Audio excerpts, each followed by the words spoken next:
Picture this: a pregnant woman standing in the pouring rain. Her mother-in-law just threw loose change at her feet and told her it was for the bus. Her husband drove off with his mistress without even looking back. She had exactly $1,247 to her name. No job, no home, no family. Everyone watching thought she was finished. But here is what they did not know. That woman was about to destroy a billion-dollar empire, and she was going to do it completely alone. They made three fatal mistakes. First, they underestimated a woman with nothing left to lose. Second, they had no idea a billionaire in a black Rolls-Royce was watching everything from around the corner. And third, they never imagined that the very company they used to humiliate her was built on a secret her own father had created, a secret worth $8 billion. What happens next is not just revenge. It is a masterclass in patience, silence, and strategic destruction. The woman they threw away like garbage is about to become the most powerful person in the room. Stay until the end, because how she takes them down is absolutely brilliant. This story will teach you something important. Silence is not weakness, it is strategy. Sometimes the most powerful thing you can do is say nothing, wait patiently, and let your enemies believe they have already won. Because when you finally make your move, they will never see it coming. The meeting room was on the 42nd floor of the Sterling and Associates law firm, and it felt cold. This was not just cold from the air conditioning. It was a deep chill that got into your bones, a feeling that something bad was about to happen. The room was designed to make people feel small. It had massive windows that looked out over all of Seattle. The polished mahogany table was so expensive, it cost more than what most people earn in a year. Emma Hartwell sat on one side of that table, all by herself. She rested her hands on her belly, protecting her unborn child. She was 6 months pregnant and completely worn out. Her maternity dress was from Target and had seen better days, with the seams straining. You could see the dark circles under her green eyes. They were a clear sign of the sleepless nights she had spent trying to figure out how her life fell apart so badly. She used to be a corporate lawyer, and a very good one. She graduated at the top of her class at Northwestern. She was the kind of woman who walked into a boardroom and everyone listened. But that woman felt like a distant memory now, like a person from another life. 3 years of being married to Marcus Vance had erased the person she thought she was. He left behind this empty shell of a woman who was afraid of loud noises and constantly said she was sorry. But it was the third person in the room who truly terrified Emma. Victoria Vance walked in as if she owned the place. And with the Vance family's power, she probably did. At 64 years old, Marcus's mother looked like a perfect picture of wealthy elegance. She wore a Hermes scarf that was perfectly arranged around her neck. Her silver hair was styled without a single strand out of place. Her eyes had always looked at Emma with a barely hidden disgust. Emma was not expecting her mother-in-law to be there. Marcus did not say hello to his wife. He did not even glance at the belly carrying his own child. He just looked at his Rolex and let out a sigh. "Let us get this over with," he said, as he sat down in the chair across from her. "I have dinner reservations." Victoria sat down next to her son, fussing with her scarf with her perfectly manicured hands. "I made sure to be here," she said. "Someone has to make sure this is taken care of properly." Arthur Higgins opened his briefcase and took out a thick pile of documents. He slid them across the table using only the tip of his pen, as though he was afraid to touch them. "The conditions are very simple," he began. His voice was slick and smooth, the voice of a man who delivered terrible news for a living. "Mrs. Vance will receive the 2014 Honda Civic, the money in her personal savings account, which is $1,247, and a final payment of $5,000. Emma just stared at the page. $1,247. That was all the money she had saved in 3 years. She had to hide small bits of cash from the household budget Marcus gave her, treating her like a teenager with an allowance. $5,000. That was all she was worth to the man who had promised to love her for the rest of his life. She remembered the career she abandoned for him, the clients she had to turn away. The entire future she gave up because Marcus wanted a wife who would support his dreams, not one who would chase her own. She thought of the house she kept spotless, the dinners she prepared, and the work parties she hosted. She always had a perfect smile on her face, even while he spent the car ride home criticizing her dress, her conversation, everything. "It is a generous offer, Ellie," Marcus said. He used the pet name that she once cherished but now hated. "The prenuptial agreement says you get nothing. I am actually being nice." Emma's voice was soft, almost a whisper. "I gave up my entire career. I helped you build your company for 3 years. I am pregnant with your baby," Victoria interrupted, before Marcus could even think of a reply. Her tone was sugary sweet, but her words were poison. "Well, let us talk about that," she said. She pulled a different folder out of her expensive Birkin bag and set it on the table. "We are going to need a paternity test before we discuss anything else. When you look at the timeline, it raises some questions." The accusation felt like a physical blow. Emma's jaw clenched. She felt a kick from the baby, as if her own daughter could feel the hate in the room. "The man who installed the home theater?" Emma asked, struggling to keep her voice from shaking. "I only spoke to him on 2 occasions. Victoria's smile was pure ice. 2 occasions is plenty. Emma finally looked directly at Marcus. She really looked at him, trying to find any sign of the man she thought she had married. The man who gave her flowers on their 3rd date and called her the smartest woman he knew.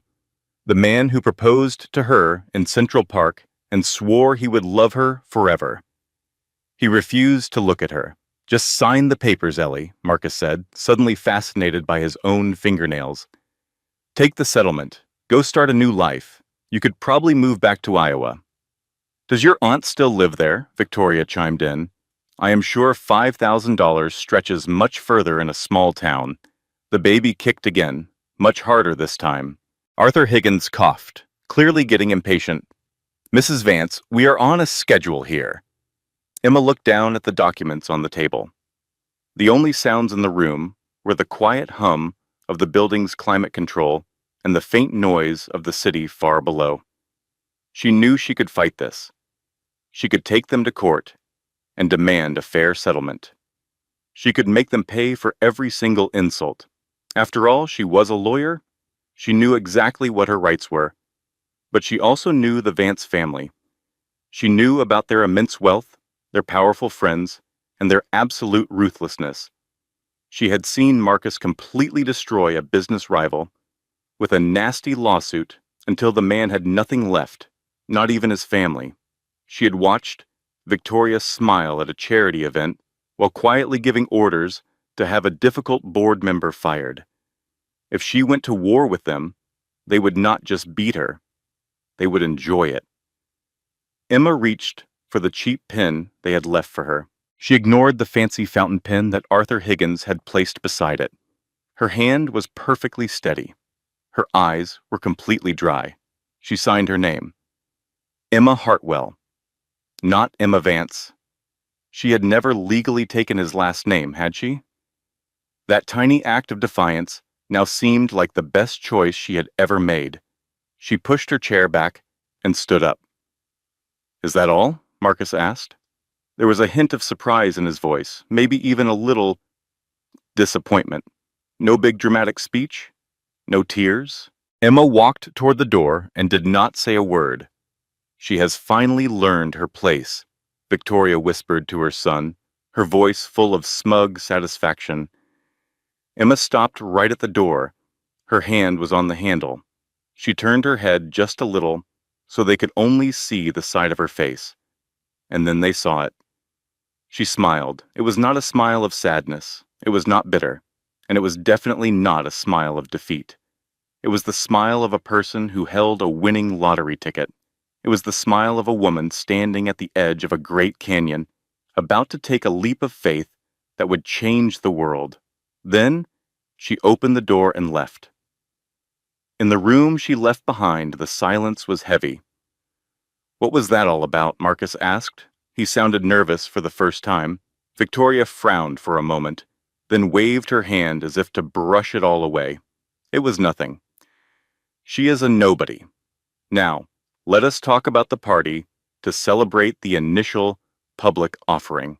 As Emma walked through the law firm's grand lobby, her old sneakers made a soft sound on the polished marble floors. With every single step she took, something inside her shifted. Her shoulders, which had been slumped in defeat, began to straighten. Her chin came up. The slow, tired walk of a beaten woman was replaced by a strong and determined stride. Her phone vibrated in her pocket. She fished her phone from her purse and glanced at the screen. It was an unknown number with a single, chilling message. "Black car outside. Your father's debt is paid." Emma froze right there in the hotel lobby, her heart suddenly hammering against her ribs. Her father had passed away 22 years ago, when she was only 10. The doctors called it a heart attack. But, family whispered, it was stress. But what kind of debt was this? Her dad was an inventor, a dreamer, a man who tinkered in a chaotic workshop with brilliant ideas that never quite paid the bills. What possible debt could connect him to a black car parked out front? Emma shoved her way through the revolving doors and onto the sidewalk. The Seattle rain immediately hit her, a cold and unforgiving downpour. It soaked through her simple dress in seconds, making the fabric cling to her pregnant belly. She stood there, trembling, trying to decipher the meaning of the words on her phone. Behind her, the doors spun once more. Marcus came out first, holding a large umbrella over himself and Arthur Higgins. His mother, Victoria, emerged next, protected by a Burberry umbrella that cost more than Emma's entire wardrobe. A shiny red Mercedes slid up to the curb. The window glided down, showing a stunning young woman with flawless makeup and a perfect smile. Jessica Lane, the vice president of marketing at Vance Tech. She was 28 years old, and she had been Marcus's mistress for the last year. Emma had known about the affair for 6 months, after finding the secret text messages, the hotel bills, and the expensive lingerie that was definitely not a gift for her. "There she is," Marcus announced, his voice loud enough for Emma to hear him clearly. "My future." Jessica gave a little wave from inside the car. "Babe, Victoria, let's go, it's pouring out here." Victoria started toward the Mercedes, but then stopped. She turned to look back at Emma, who was standing alone in the rain, soaked and forgotten. "You know," Victoria said, her voice dripping with that special kind of polite cruelty only the super rich seemed to master, "I truly never understood what my son saw in you. You have no family, no money, and certainly no ambition. All you have are your decent looks and a law degree you never even used." She reached into her handbag and pulled out a fistful of change. "Quarters, dimes, and pennies. This is for the bus, dear." "Think of it as a severance package." Victoria then tossed the coins at Emma's feet. They scattered across the wet pavement, skittering and shining in the rain. Emma did not say a word. She did not bend down to pick them up. She showed no reaction at all. She simply stood there, letting the rain drench her, her green eyes locked on the woman who had spent 3 years making her life a living hell. "Come on, Mother," Marcus shouted from the car. "Let her sort herself out."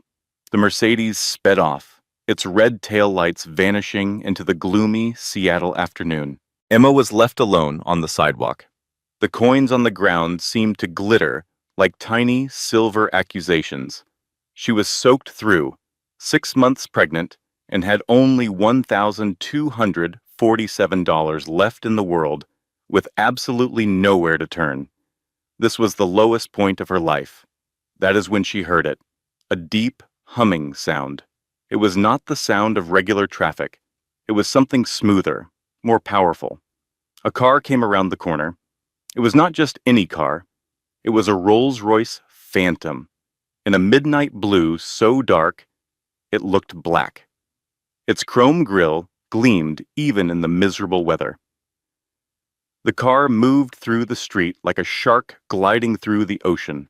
It was silent and unstoppable. It did not pull up to the hotel across the street, nor did it stop at the bank. It came to a perfect stop directly in front of Emma. The back window lowered with a quiet, electronic hum. A man's face came into view. He looked distinguished, with silver hair and kind eyes that held a hint of steel. He appeared to be in his late 50s, a man who had clearly weathered some storms and emerged stronger. "Hello, Emma," he said, his voice both warm and serious. "My name is Richard Cole. I was your father's closest friend, and I think it is time we discussed what was stolen from you." Emma could only stare at the stranger in the Rolls-Royce.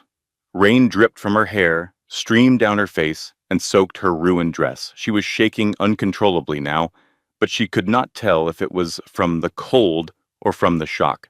"I do not know you," she managed to say. Richard Cole offered a gentle smile.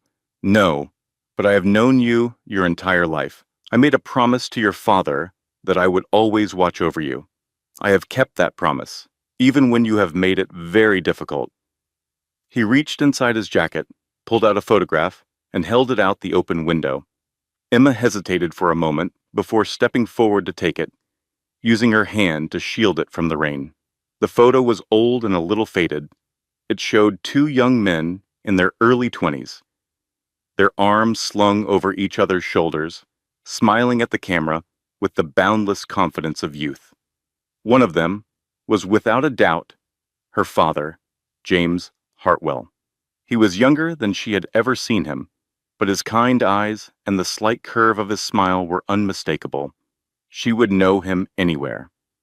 The other man was a much younger Richard Cole. "Your father was the finest man I have ever known," Richard said, his voice heavy, with a genuine sorrow that felt real. "And the company that just cast you aside, it was built on his stolen ideas." Emma's head shot up. "What? Get in the car, Emma. It is time for you to learn the truth about your family." She knew she should not get in. That was rule number 1 for survival. You do not get into cars with strangers, not even strangers who claim they knew your dead father. But something in his eyes gave her pause. It was a familiar look, one that reminded her of how her own father used to look out at her. With a mix of pride and fierce protection she had not seen in anyone else's eyes since he died. And then she remembered the message. Your father's debt is paid. Emma looked down at the coins scattered on the pavement. Then she looked up at the Rolls-Royce. She looked at the man who was promising answers to questions she never even knew she should be asking. Somewhere in the distance, a traffic light changed. Horns blared. The city moved on. Emma got into the car. The inside was just as incredible as the outside suggested. Cream-colored leather seats seemed to welcome her. The soft, ambient lighting felt like a warm embrace. The air smelled of expensive leather and a faint, clean cologne. It was a level of luxury she had only glimpsed during her marriage to Marcus, but had never been allowed to experience. A privacy screen separated them from the driver. Richard pushed a button, and the car began to move smoothly. "There is a blanket in the compartment next to you," he said with a gesture. "And there is hot tea in the console. You are pregnant and soaking wet. Please, help yourself." Emma found both items right where he said they would be. She wrapped the soft cashmere blanket around her shoulders and took a sip of the tea. It was perfect. The temperature was just right. It was English breakfast with a little bit of honey. How could he possibly know how she took her tea? "You have been watching me," she said. It was not a question. "For over 20 years," Richard confessed, "ever since your father passed away." "Why?" Richard remained silent for a long moment. The car glided through the streets of Seattle, completely sealed off from the noise of traffic and the drumming of the rain. "Your father, James Hartwell, was a genius," he finally began. "We were roommates at MIT. He was the inventor, and I was the business guy. We planned on changing the world together." He paused, and a look of real pain washed over his face. "And then the accident happened. A drunk driver blew through a red light. I was the one driving. Your mother was in the back." Emma's breath hitched in her throat. She knew parts of this story, but only small pieces. Her father had refused to talk about it. Her grandparents would only speak of her mother in quiet, hushed tones, as if saying her name would unleash a wave of unbearable grief. "She died," Emma whispered. "On impact," Richard confirmed. "And I lost my leg." He shifted in his seat, and for the first time, Emma noticed a subtle stiffness in his posture. "Your father pulled me out of the wreckage. He saved my life, but he lost the woman he loved, and I have never forgiven myself for being the one behind the wheel that day." The car turned onto the freeway, leaving the city center behind. "Your father never held it against me," Richard went on, "not for a second. But he was never the same after she was gone. He poured everything he had into his work. He created invention after invention. He filed patents that I now realize were decades ahead of their time. Artificial intelligence, machine learning, neural networks. Back in 1993, your father was writing algorithms that Silicon Valley would not even begin to grasp for another 20 years. Emma thought back to her childhood memories. Her dad in his workshop, the smell of solder and strong coffee in the air. His hands flew across keyboards and circuit boards with a kind of brilliance she had never understood. "He needed a business partner," Richard explained. "Someone to manage the commercial aspects while he focused on the technology. I was still in recovery. I went through multiple surgeries and 2 years of physical therapy, so he had to turn to someone else." A chilling sensation began to spread through Emma's core. She sensed what was about to be said. "Howard Vance," she stated, her voice flat. Richard gave a slow nod. "Marcus's father. He had a way with people, incredibly persuasive. He sold your father a dream about them changing the technology world together." Richard's tone grew hard, and after that, he took everything. The car exited the highway, making its way through an affluent part of the town. Giant homes were tucked away behind high hedges and imposing iron fences. Howard persuaded James to sign over temporary control of his patents, right when James was buried in hospital bills for your mother's funeral. Your father was grieving, not thinking clearly, and he trusted Howard. He never looked at the details in the contract. Before he understood what had been done, Howard had moved all the pieces. The patents were gone, transferred into a holding company that Howard had absolute control over. Couldn't my father do something? Take him to court? He attempted to, but by that point, Howard had significant financial backing. Investors, a team of lawyers. He drowned your father in legal paperwork and counterclaims. James used up all his remaining money trying to get back what was rightfully his.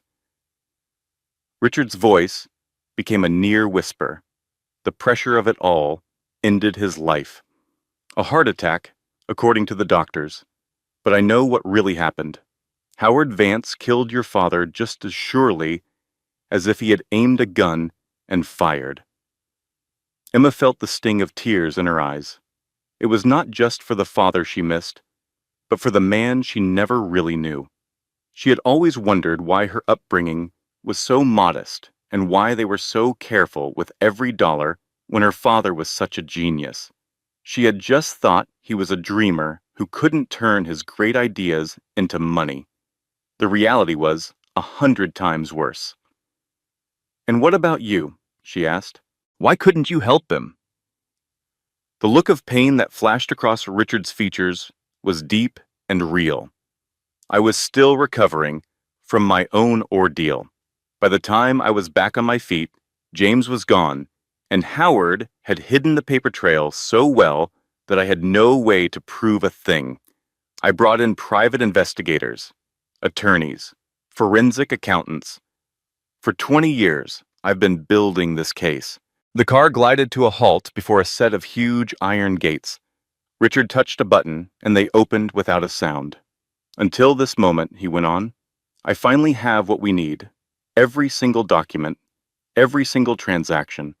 The proof that the foundational technology of Vance Tech, the very patents that made them billions, actually belongs to your father.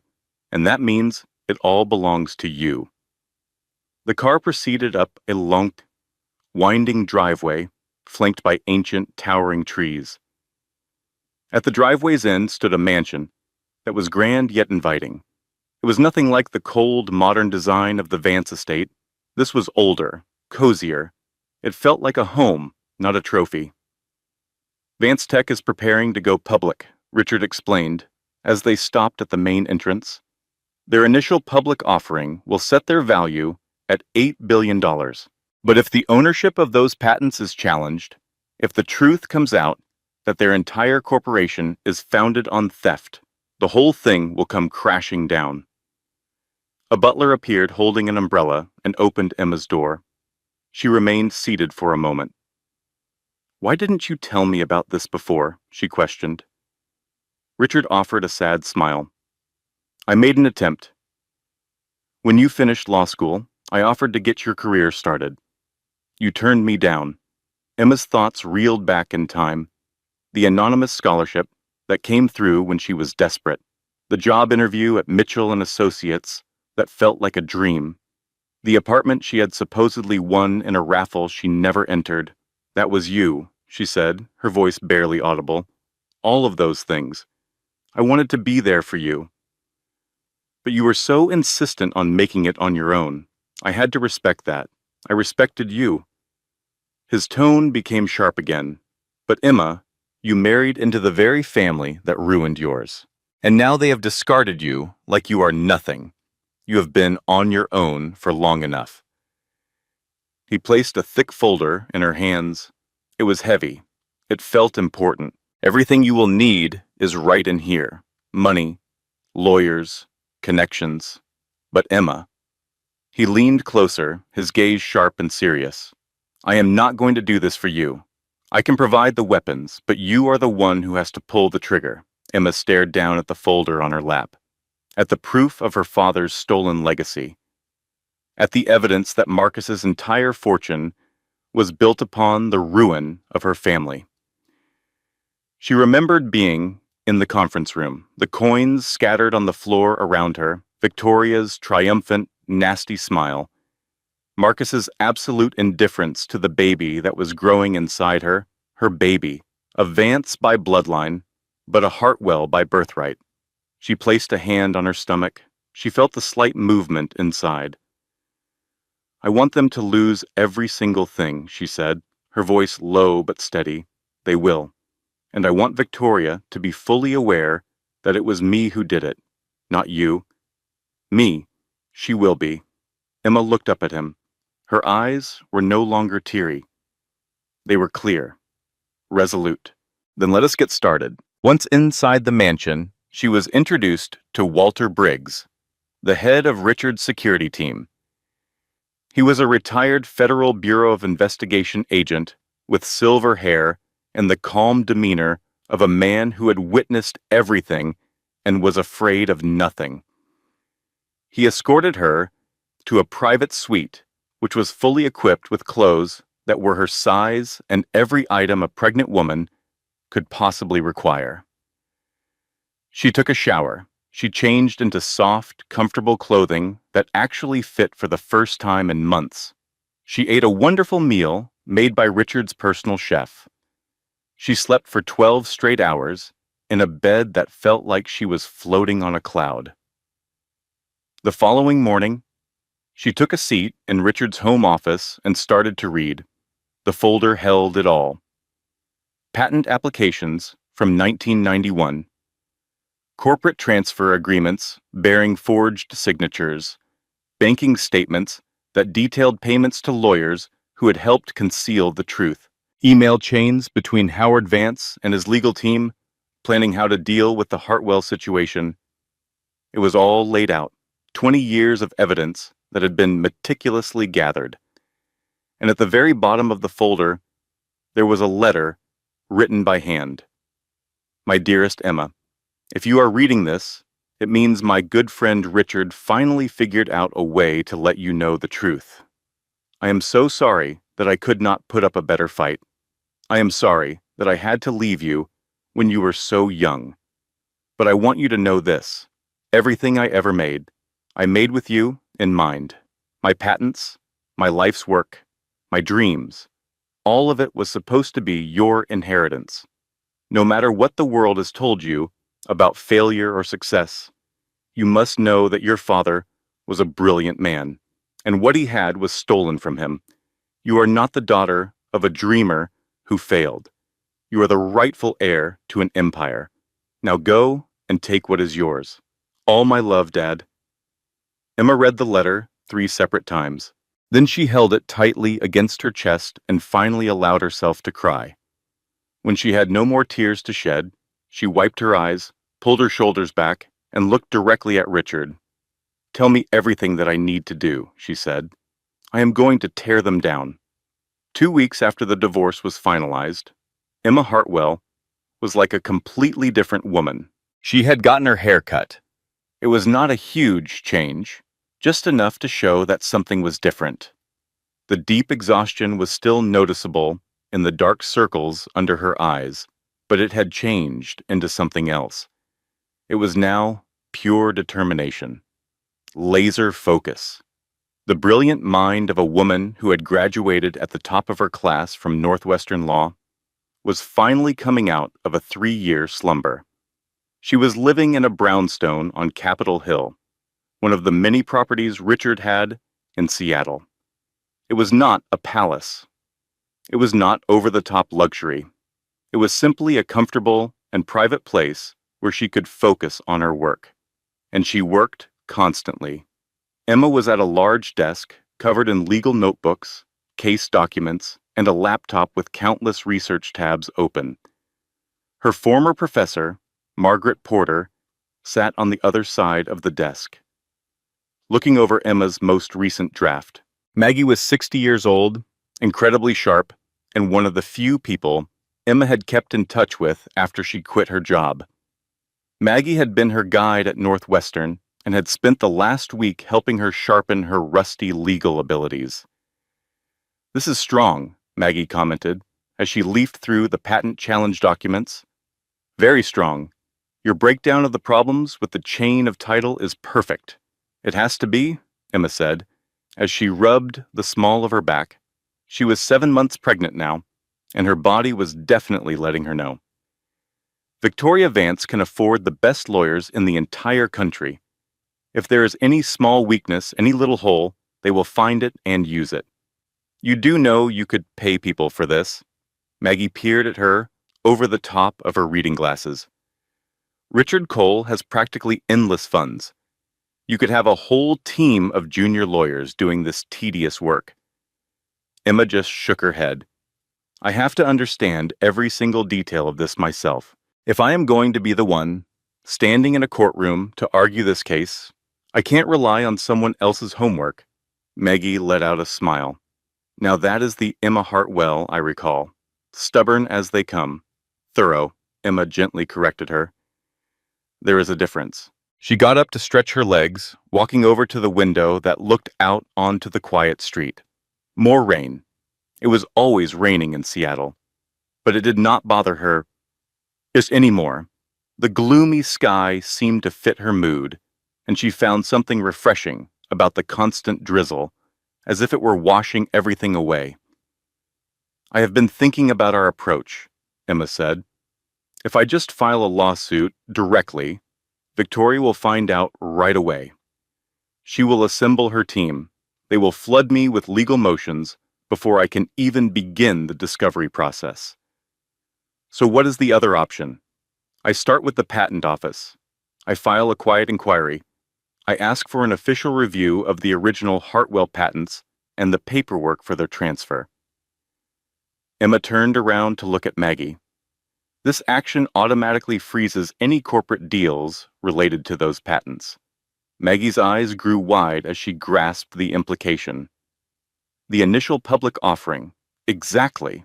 Vance Tech cannot go public if its main intellectual property is being legally questioned. It would open them up to huge lawsuits from their shareholders. That is brilliant. Maggie nodded her head slowly. You put their biggest move on ice without ever making a direct attack. At first, they will not even be sure who is behind it. By the time they figure it out, I will have everything I need. Emma went back to her desk and opened a calendar on her laptop. The initial public offering is set for 3 weeks from today. If I file on Monday, the freeze will be active by Wednesday. The information will leak to the press by Friday. And after that, we sit back and watch them start to panic. The week began with a gray and chilly Monday. Emma selected her clothes with purpose.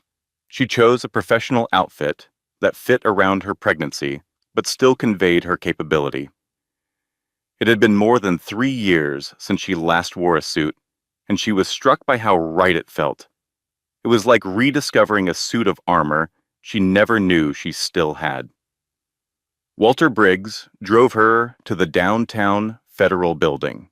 He offered no questions and shared no opinions. He just opened her door, walked her inside, and sat in the lobby as she took care of her task. The entire filing process was over in less than an hour. It involved paperwork and signatures. The clerk seemed uninterested until he noticed the names on the documents. Then his expression shifted to nervous. Emma provided copies of the evidence Richard had gathered. It was just enough to trigger a formal investigation, but not enough to reveal her full strategy. This will require some processing time, the clerk stated cautiously. I understand, Emma answered. Please just ensure it is handled correctly. She walked out of the building feeling a sense of relief she had not felt in years. She had made the first move. The pieces were now in play.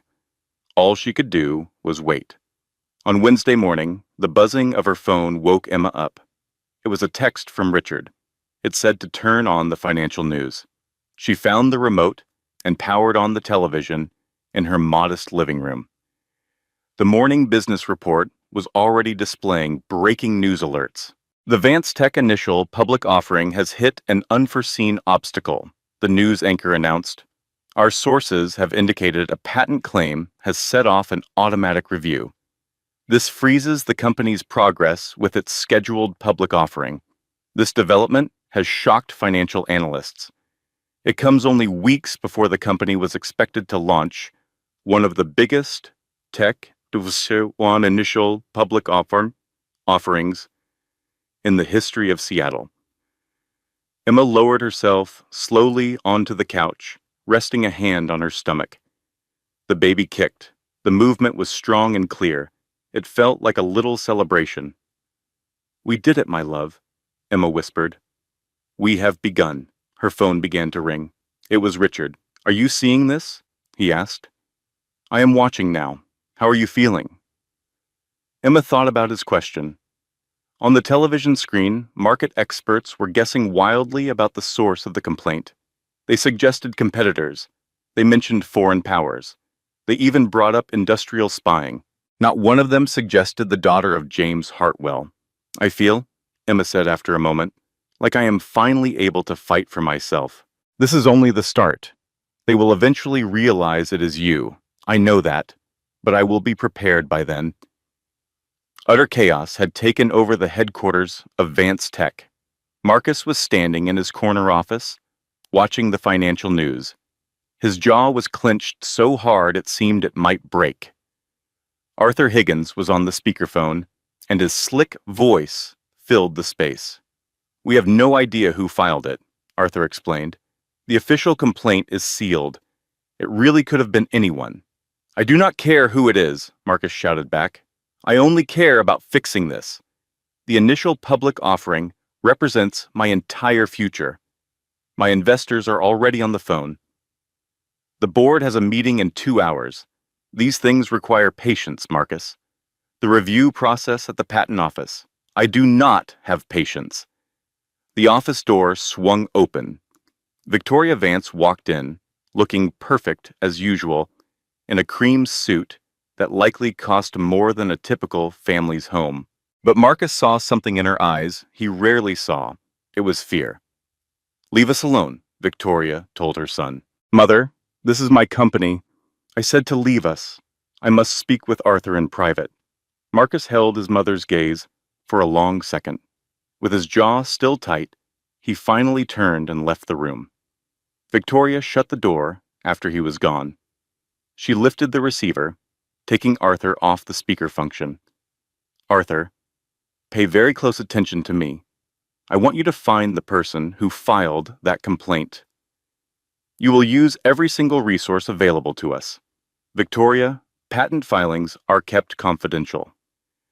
I do not care if you need to pay off half the people in Washington. Discover who it is. A brief silence followed on the phone line. You have a suspicion, Arthur said, his voice low. You already know, do you not? Victoria went to the window. She gazed out at the Seattle skyline.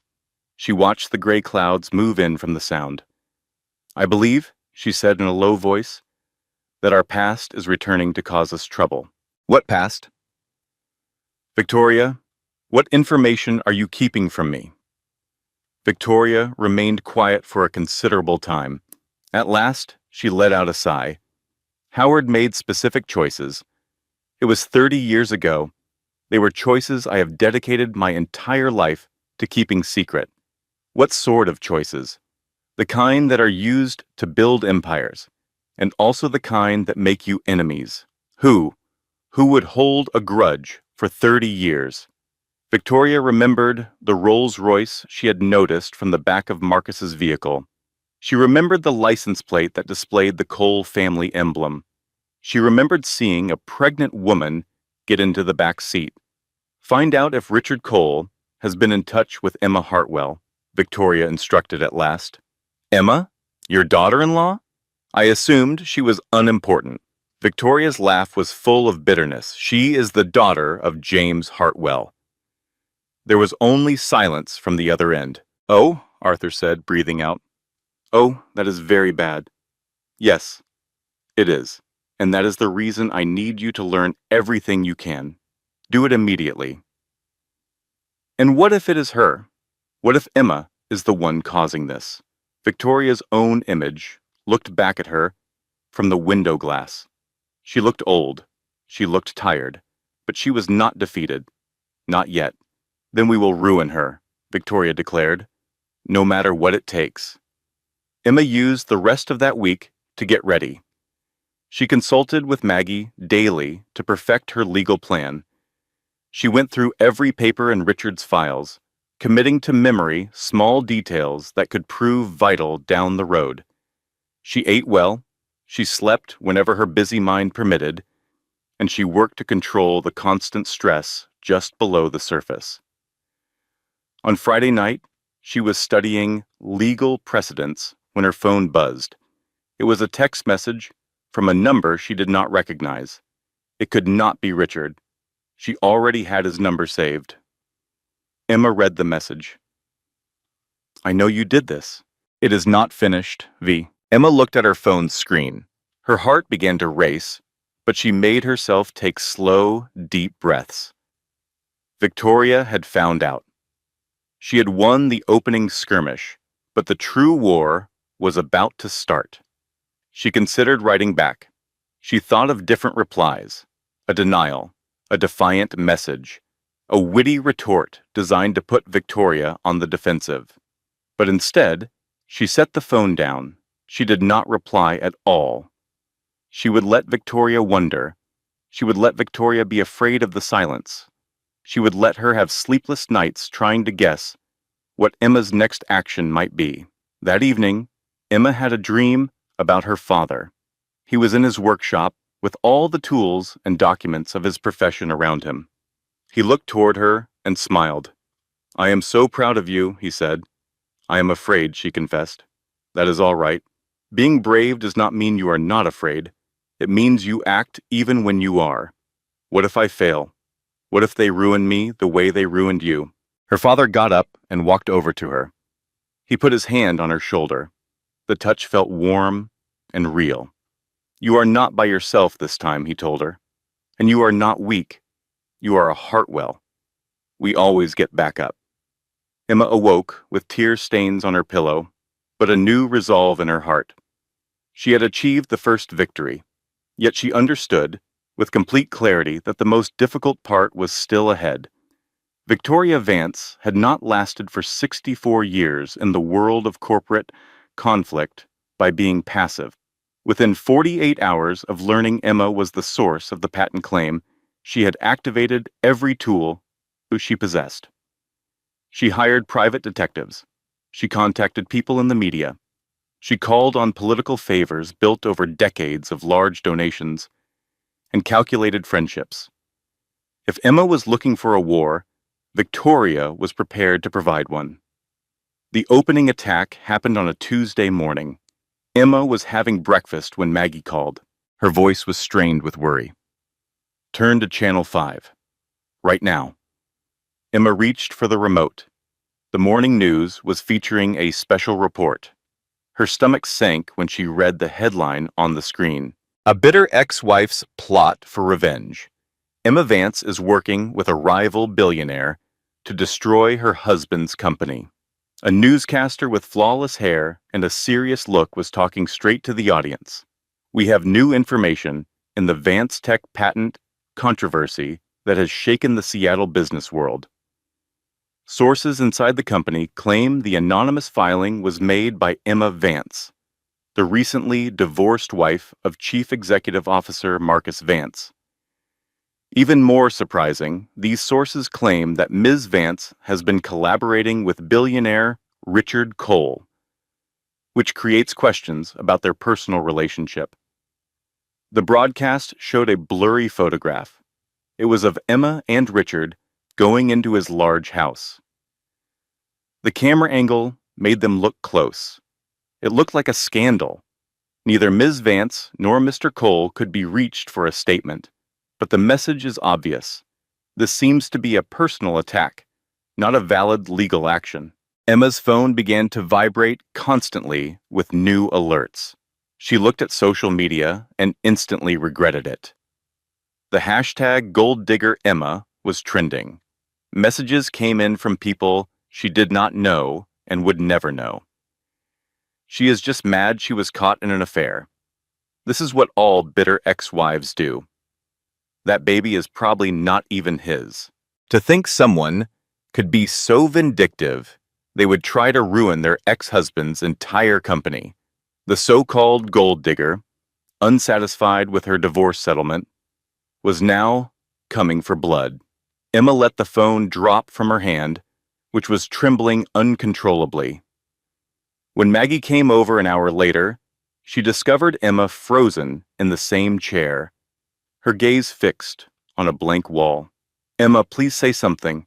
They're telling everyone I had an affair with Richard." Emma's voice was a hollow echo.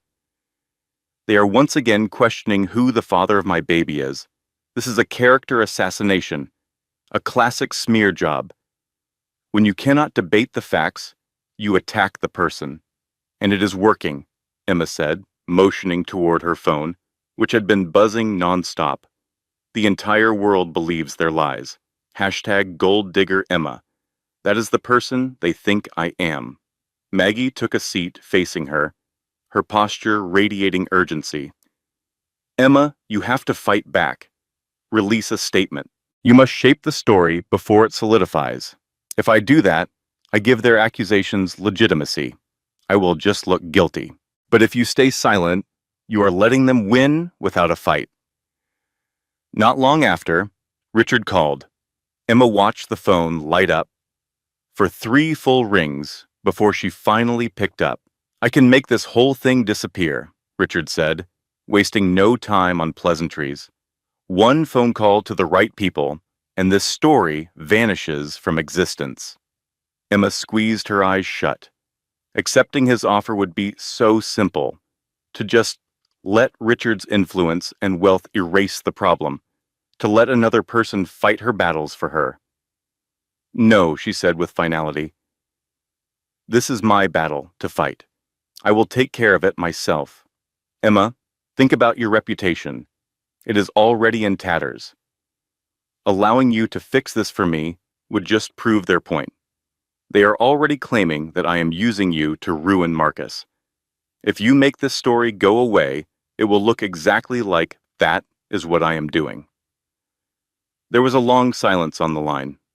"What is your plan?" Richard finally asked. "I do not have one yet, but I will come up with something." She disconnected the call before he had a chance to argue with her. That night was the lowest point of her life. Emma sat by herself in the darkened brownstone, one hand resting protectively on her stomach.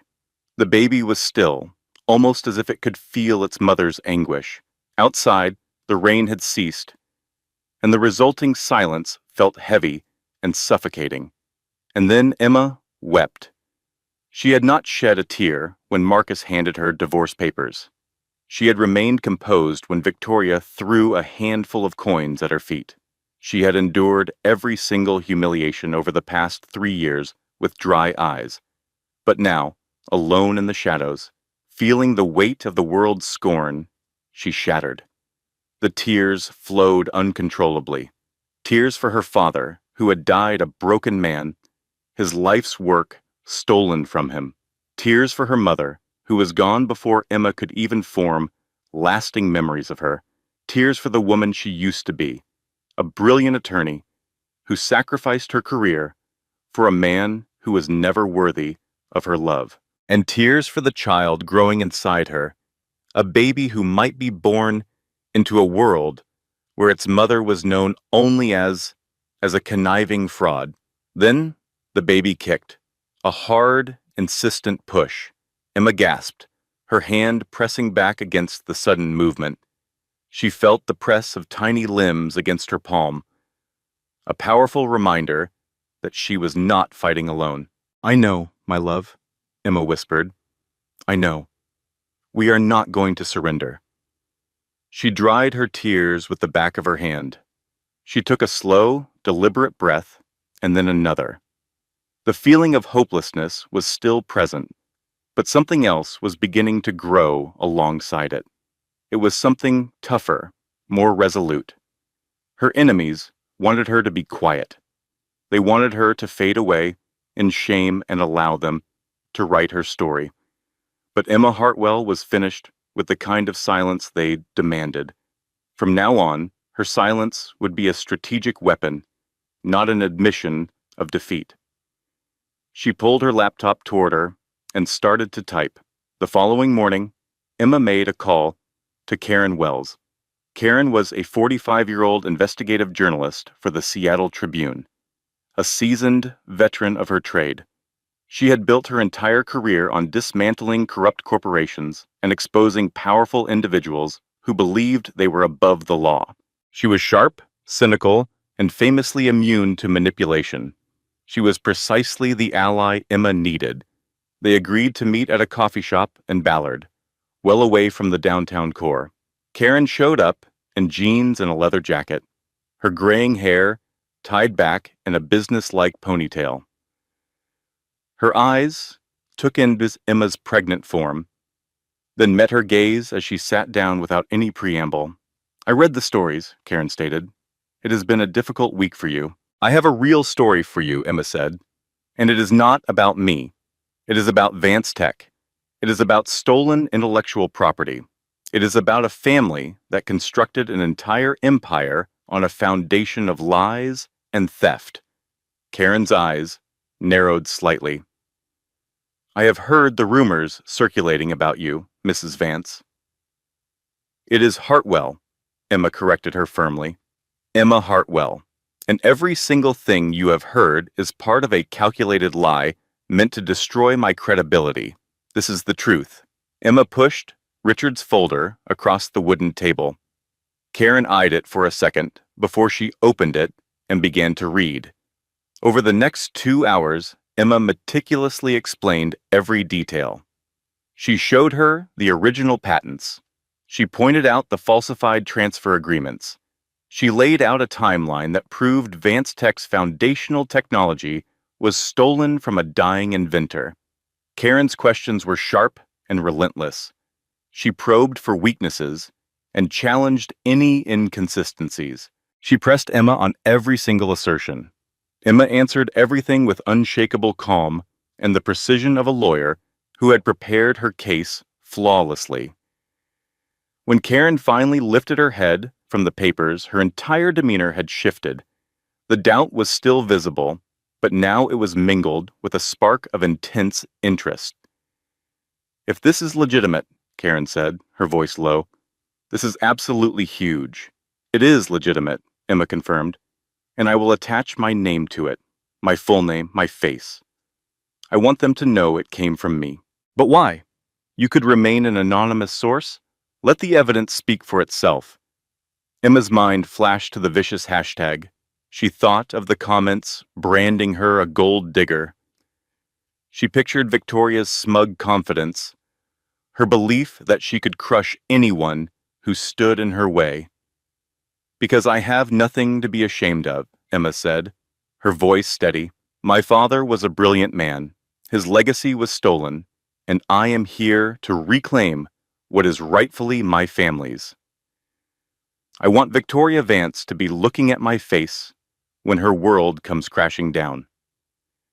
Karen observed her for a long silent moment. Then a sharp, predatory smile touched her lips. "All right, Miss Hartwell," she said. "Let us go burn it all down." The article was published 3 days later. The headline dominated the front page. "The Vance-Tech Deception: How a billion-dollar empire was built on a grieving widow's stolen patents." The Seattle Tribune presented it as a major investigation. Karen Wells had been exhaustive in her work, independently verifying every single document, corroborating with other sources, and weaving a story that was both emotionally powerful and legally sound. The piece contained everything. It showed James Hartwell's original patent applications. It displayed the documents detailing Howard Vance's fraudulent transfer of ownership. It provided a clear timeline establishing that Vance-Tech's main technology existed in Hartwell's private workshop 2 decades before the company was even formed.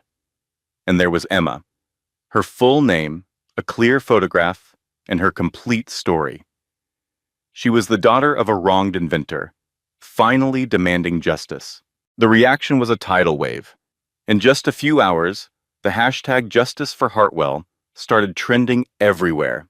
It was quickly followed by Vance Fraud, the very same online world that had vilified Emma days ago was now her strongest champion. Opinion pieces suddenly appeared, discussing corporate greed and the exploitation of creators. Legal analysts began to dissect the patent claims. Financial journalists started calling for accountability. The entire narrative had flipped. Inside Vance-Tech headquarters, Marcus stared at the news reports with the hollow expression of a man watching his own home burn to the ground. "This is not possible," he said, his voice barely a whisper. "My father was a good man. He created this entire company from absolutely nothing." Victoria stood near the window, her back turned to her son. She had not said a single word since the news broke. "Mother." Marcus's voice began to crack. "Did you know about any of this?" Victoria finally turned around. Her face was an unreadable mask, but her eyes were sharp, calculating, always calculating. "Go to your office, Marcus. Did you know?" "I said go to your office." Marcus just stared at his mother, the woman who had brought him up, who had molded him, who had controlled him. "You knew," he said, the words escaping like a breath. "You knew the whole time." Victoria's jaw set like stone. Do not be so naive. How did you imagine we built this company? Your father was not a genius, Marcus. He was a man who seized opportunities, and I have dedicated 40 years of my life to protecting what he built, our legacy. By lying to me, for my whole life, by giving you absolutely everything. A company, a fortune, a powerful name. Do you have any concept of what it has cost me to hold all of this together? Marcus took a step back from his mother as if she were a complete stranger, which, in that moment, she was. "What have you done?" he whispered. "I did what was necessary, what I will always do. Now go to your office and allow me to take care of this." Marcus turned and left. Victoria went back to the window, gazing down at the city below. Her city, her empire, everything she had built and guarded and would kill for. She picked up her phone and dialed Jessica Lane's private number. "We have a problem," Victoria said the moment Jessica answered. "Get to my office, immediately." In her brownstone, Emma watched the news coverage with a feeling that bordered on disbelief. She had braced herself for resistance, for arguments, maybe even another public attack. But instead, the story had completely turned in her favor. The very same media outlets that had labeled her a gold digger were now praising her as a champion for justice's sake. Maggie showed up with a bottle of champagne, bringing a non-alcoholic one for Emma. "You did it," Maggie said, pouring a glass for herself. "You really, actually did it. Not quite yet." Emma let a small smile form. "This is only the beginning. Victoria is not going to surrender this easily. Let her try. The truth is on your side now." Emma placed a hand on her stomach. The baby kicked, a feeling that was strong and sure. "We are going to be all right, sweetheart," Emma whispered. "We are going to be all right." For the very first time in weeks, she truly believed it. She had no idea that just 6 blocks away, inside a glittering office tower, Victoria Vance was already planning a counteroffensive that would make everything before seem like a simple practice run. She had no idea that Jessica Lane had contacts inside Emma's doctor's office, and that a large sum of money was about to be exchanged. She had no idea that the worst part was still on its way. But for right now, in this one moment, Emma let herself feel something she had almost forgotten: hope. Jessica Lane was a lot of things, but stupid was not one of them. She had observed the Vance Tech disaster unfold with the cold, calculating eye of a grandmaster in a chess match she was about to lose. The patent scandal, the stock price that was in a freefall, the emergency board meetings that left Marcus looking more gray and more frantic with each passing day. The ship was definitely sinking, and Jessica had zero intention of going down with it. But she also had zero intention of leaving with nothing. She had invested 3 years of her life in this particular game. 3 years of sleeping with a married man, faking interest in his boring business troubles, and tolerating his mother's condescending attitude. She felt she was owed a severance package. That was precisely why she was sitting in Victoria Vance's office at 10 o'clock on a Thursday night, going over their options. "The media is absolutely destroying us," Victoria said, pacing back and forth across her office. The calm, collected woman from a week ago was starting to show some cracks. Karen Wells has even more documents. There is going to be another story. The board is discussing asking Marcus to resign. "What about Emma?" Jessica asked. "Can we undermine her story?" "We already tried that. It failed. She just came back even stronger. So we need something more powerful, something that cannot be easily dismissed." Victoria stopped her pacing.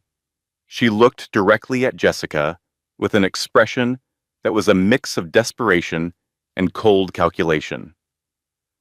"What exactly are you proposing?" Jessica leaned in, her voice becoming a low whisper. The paternity issue. We brought it up when the divorce was happening, but we never had any actual proof, just suspicions, because there is nothing to prove. That baby is Marcus's. Does that even matter? If we can plant enough doubt, if we can obtain medical records that hint at something else. Medical records are legally protected. Getting them without permission is a federal crime, I am aware. Jessica smiled, the exact same smile that had first captivated Marcus, all surface-level charm with hidden sharp edges, but so is patent fraud. What is one more crime? Victoria remained quiet for a long time. Through the massive floor-to-ceiling windows, the Seattle skyline sparkled, completely indifferent. You know somebody, Victoria said at last, at her doctor's office. I know somebody everywhere. That is my job. Jessica took out her phone. For the right amount of money, we can gain access to Emma's prenatal records. We search for something, anything at all that hints at complications, inconsistencies, or problems with the timeline. We leak it to the gossip sites. All of a sudden, the story is no longer about patent fraud. It is about Emma Hartwell and her lies. And what if there is nothing to find in the records? Jessica's smile grew wider. In that case, we create something. Medical reports can be changed. Paper trails can be invented. By the time anyone can prove that it's all fake, the harm will already be done.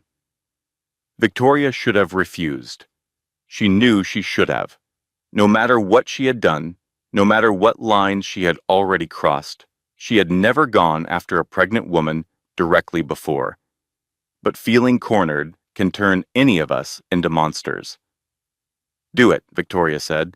Whatever you have to do. 3 days later, Emma woke up inside a nightmare. She had been sleeping much better recently. The stress had not vanished, but the victory with the Tribune story had given her something to cling to.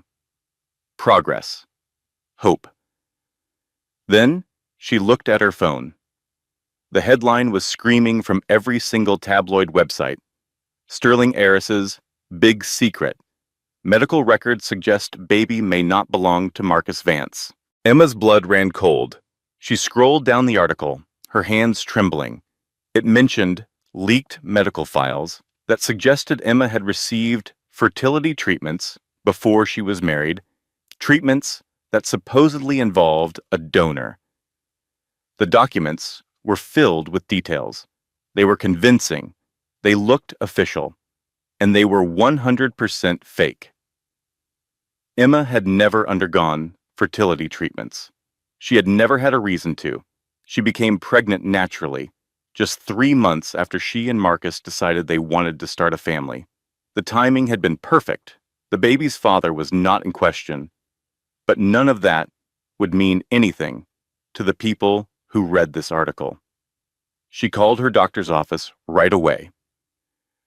The receptionist sounded on edge. Miss Hartwell, Dr. Patterson has been trying to get in touch with you. We had a security breach. Someone accessed your patient files illegally. I know, Emma said, her voice strained. I am reading all about it as we speak. She ended the call and then dialed Richard. He picked up on the very first ring. I know, Richard said, before she even had a chance to talk. I am sending my lawyers. We will discover who is responsible for this, and I do not want your lawyers. The words flew out, much sharper than she meant them to be, but she could not pull them back. She could not stop the mix of rage and terror that was about to swallow her whole. Emma, this is my battle. Mine alone. I will take care of it. She hung up the phone.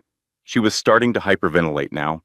The room felt like it was spinning around her, and then the pain started. It was sharp. It was sudden. It felt like someone had hammered a spike right through her stomach. Emma bent over, struggling to breathe. Her eyesight started to blur. Her hands instinctively went to her belly, trying to protect it. No, she whispered. Not right now. Please. Not right now. She reached for her phone. She tried to make a call. Her fingers refused to work properly. The entire room seemed to tilt. The floor rushed up toward her. The very last thing she heard before everything went dark was the sound of her phone skittering across the hardwood floor. Emma opened her eyes to a hospital room. A white ceiling, bright fluorescent lights, the constant beeping of machines that were monitoring her vital signs. For a brief second, she could not remember a thing. Then, everything came flooding back. The article, the pain, the collapse, the baby. The baby, Emma gasped, trying to push herself up. Is the baby? Take it easy, take it easy. Maggie's face came into view above her, her expression etched with worry. The baby is fine. Both of you are fine. Emma fell back onto the pillows, tears rolling down her cheeks. What happened? You had a stress-induced spike in your blood pressure. You passed out and hit your head when you fell. The doctors are saying you have to rest. Complete bed rest. No more fighting. No more stress. I can't just stop. If I stop fighting now, they will win. They will take everything my father created, and they will get away with all of it. Maggie grabbed Emma's hand, squeezing it firmly enough to demand her attention. Emma, your father will want you to live. He would want his grandchild to have a mother to raise them. Whatever form of revenge you are concocting, it is not worth your life. Emma turned her head away, unable to stop the silent tears. She was 7 months into her pregnancy. Her name was ruined. Again. Her health was failing, and somewhere out there, Victoria Vance was lightly toasting to her own success. This was far worse than hitting rock bottom. This was a free fall into nothingness. For 3 days, Emma remained in that hospital bed. She refused to answer any calls. She avoided all news reports. She did nothing but stare at the ceiling tiles and feel the movements of her baby inside her. On the 3rd day, she asked Maggie to get her laptop. Emma, the doctors advised against it, Maggie began. I just need to read one thing. It will only take a few minutes. Maggie reluctantly brought the computer, watching with concern as Emma opened it. But Emma did not visit any news websites. She did not open her social media accounts. She completely ignored the digital storm that was tearing her life apart. She instead navigated to a folder simply titled Dad and opened a single scanned file. It was a letter that James Hartwell had written for her 10th birthday, just 2 weeks before he passed away. My dearest Emma, you turned 10 years old today, and I cannot comprehend how quickly the time has flown. I feel like it was just yesterday I was holding you as a tiny baby, and now you are this incredibly smart, determined, and stubborn young lady who questions everything I say. I adore that about you. Never let that fire go out. I am aware that I am not the perfect father. I lose myself in my projects. I forget important dates like birthdays and school performances. Your mother was always the one who kept my feet on the ground, and since her passing, I have felt adrift. But I need you to understand something I probably do not say often enough. You are the single greatest thing I have ever created. You are better than any of my inventions. You are more valuable than any patent. Regardless of what happens in my life, through all the failures and successes, you will forever be my proudest achievement. Be courageous, sweetheart. Be intelligent. Be compassionate, and never, ever allow anyone to make you feel insignificant. I love you beyond measure. Dad. Emma read the letter through 3 separate times. Then, she closed the laptop and met Maggie's gaze. I have been approaching this like a victim, Emma said, her words measured, just reacting to every attack they throw at me, playing a defensive game. What is the other option? I am a lawyer, a very good one. I have to stop reacting and start prosecuting. She pushed herself into a sitting position, ignoring the sudden feeling of dizziness. Someone illegally gained access to my medical records. That is a federal offense. This hospital has access logs. They have digital trails. They have security footage. Maggie's eyes grew wide with understanding. You want to discover who did it. I want to discover who ordered it to be done. And I am willing to wager that the trail leads directly to Victoria.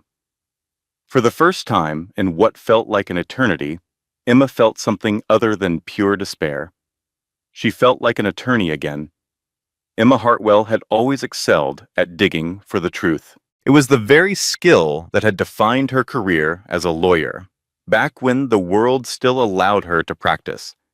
She had a unique talent for sifting through mountains of data to find the one detail that could change everything. She could follow faint trails of logic that everyone else ignored, building airtight cases from what seemed like scraps. Now she lay in her brownstone bed, her laptop glowing amidst a scatter of legal pads. The doctors had insisted on bed rest. So she was resting her body, but her mind was hard at work. Her investigation began with the security breach at the hospital. Standard HIPAA rules required every medical center to log who viewed patient files and when. Citing the public news of the breach, Emma had her doctor request her own access records. The report came back in less than 48 hours. It showed that on the day in question, her private files were opened by an employee named Brittany Hollister. Brittany was a medical billing clerk, just 24 years old, and had been with the practice for 3 years. Emma immediately ran a full background check. The woman had a clean record, no criminal history, no known connections to information brokers. Nothing suggested she was capable of masterminding such a plot. But one thing stood out, a recent, very large deposit to her bank account. $40,000 in cash. Someone had paid her off. The only question left was who. Emma started to trace the money. It wasn't simple, as cash is meant to be untraceable. But the person who paid Brittany made a critical error. They had arranged the exchange over the phone, and phones always leave a trail. Emma used Maggie's connections to obtain Brittany's phone records. A single number appeared over and over in the days leading up to the data breach. It belonged to a disposable burner phone, the kind you can buy for cash at a corner store and discard. But that specific phone had been activated in a particular store on a specific day at a specific time. And that store had security cameras. Walter Briggs made one call. Within 24 hours, Emma was watching the footage. The woman on the screen, purchasing that disposable phone, was Jessica Lane. Emma stared at the frozen image for a long, silent moment. Jessica. It made perfect sense. Victoria would never get her own hands dirty. She would use someone she saw as disposable, someone already entangled in Marcus's life. But Jessica had slipped up. She let her face be seen. And now, Emma finally had some real leverage. The phone call was made at 11 o'clock that night. Jessica was in her chic Belltown apartment, the one Marcus paid for. She was scrolling through online job boards, trying to figure out her next move. It was clear the Vance empire was crumbling, and she desperately needed an escape plan. Her phone buzzed. The screen showed an unknown number. Hello? I know what you did.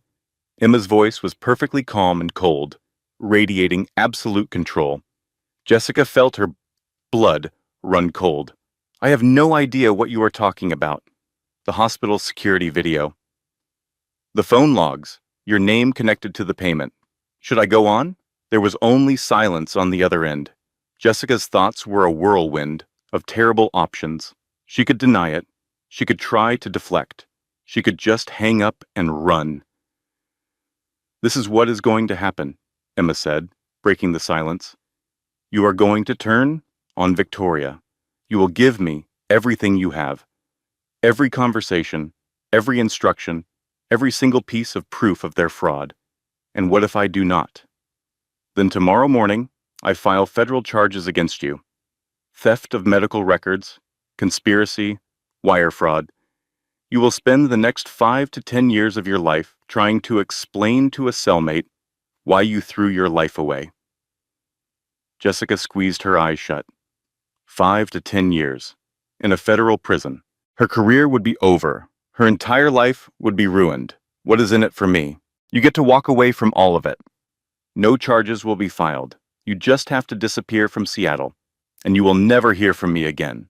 There was a long, tense pause. In the dead quiet, Jessica could hear the frantic pounding of her own heart. Victoria records everything, Jessica finally said, her voice just a faint whisper. She records phone calls, meetings. She keeps a collection of everyone's secrets just in case she needs to use it against them. It is all kept in a safe in her home office. I know the combination. How? She made me memorize it, in case anything ever happened to her and she needed me to retrieve something. I need copies of it all, the audio files, the documents, everything. If she discovers I betrayed her, then you need to be certain she does not find out until long after you are gone. Jessica took in a sharp breath, then another one to steady herself. I will send you everything, tonight. A smart decision. Emma ended the call. She sat alone in the darkness for a while, resting a hand on her stomach, feeling the gentle movements of her baby. Almost done, my love, she whispered softly. We are almost there. The files started coming in at 2 in the morning. Emma opened the encrypted folder, her hands trembling slightly. Inside, she found dozens of audio recordings, all neatly labeled with dates and the names of the people involved. She clicked on the very first one. Victoria's voice, crisp and commanding, filled the quiet room. The medical records plot has to move forward quickly. We need to act before her story gets any more attention, Jessica's voice replied. I have a person inside her doctor's office. For $40,000, she will grant us access. Do it, Victoria ordered, and make sure absolutely nothing can be traced back to us. And if the documents do not contain what we are looking for. A brief pause hung in the air. Then, Victoria spoke again. Then we will create what we are looking for. I have contacts who can manufacture completely believable medical records. By the time anyone can prove they are forgeries, the damage will already be done. Emma paused the recording. Her hands were shaking, but it was not from fear. It was from the thrill of victory. She clicked on another file. This one was much older, dated from before she had even married Marcus. The patent matter is now secure, Victoria was saying to someone, maybe Howard, or perhaps a lawyer. All of the original Hartwell documents have been destroyed. There is no longer any evidence that could be used to challenge our ownership. What about his daughter? She is a nobody, just some struggling law student who has no money and no idea what really happened. She will never pose a threat. Emma let out a grim smile. Victoria had been so wrong about that. The final recording was the most damning of all. It was Victoria speaking with Arthur Higgins, discussing the initial theft. Howard always said we had to guard the secret. If the truth ever came out about where those patents originated, well, we have come much too far to let some dead man's daughter ruin it all. What are we going to do about Cole? He has been digging around for years. Richard Cole cannot prove a thing. As long as those original papers remain buried, we are completely safe. And if those documents ever turn up, Victoria's laugh was cold and bitter, then we will do what we have always done. We will destroy anyone who gets in our way, whatever it takes. Emma saved every single file. She made multiple copies. She uploaded them all to a secure cloud server with several layers of backup.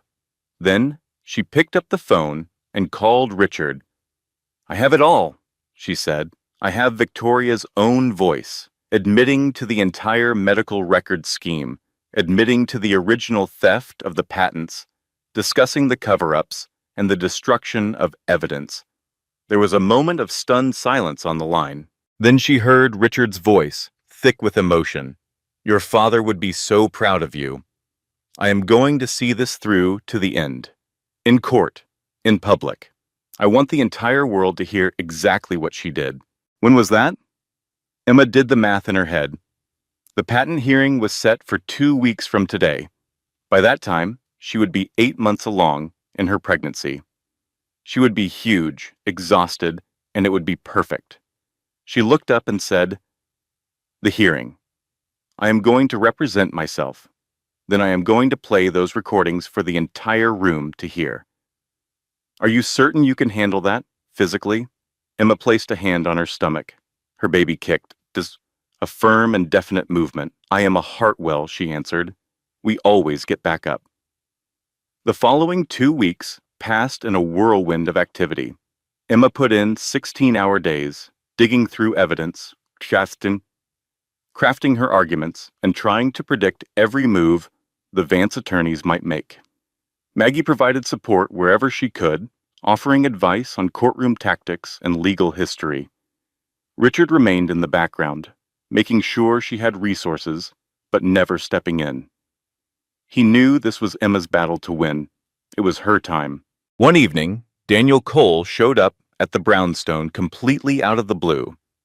Emma had only met him once, for a moment, at Richard's estate. He was Richard's son. 35 years old, his good looks were more understated than Marcus's, and his eyes carried a mixture of sorrow and kindness. "My dad explained everything to me," Daniel said, hesitating in the entryway. "He told me about your father, and about everything that went down. What are you doing here?" "I came to tell you how sorry I am. Sorry for being unaware. Sorry for not being there to help you earlier." He took a breath, "And also because I have not stopped thinking about you since law school." Emma remembered. They'd gone out for a short time, so many years ago. That was before Marcus had come into her life with all his dazzle and big promises. She had ended things with Daniel because he was moving to London while she was staying in Seattle, and she knew long-distance relationships were doomed. She had occasionally thought about how things might have turned out if she'd chosen differently. "You are here now," she finally said. "Is that going to be enough?" "It is a beginning." She did not ask him to come inside. The timing was wrong, but she did not shut the door on him either. She was starting to understand that some doors are better left open. 2 days before the hearing was scheduled, Victoria Vance vanished. Not in a literal sense. She was still physically in Seattle, still living in her grand home, and seemingly still managing her affairs.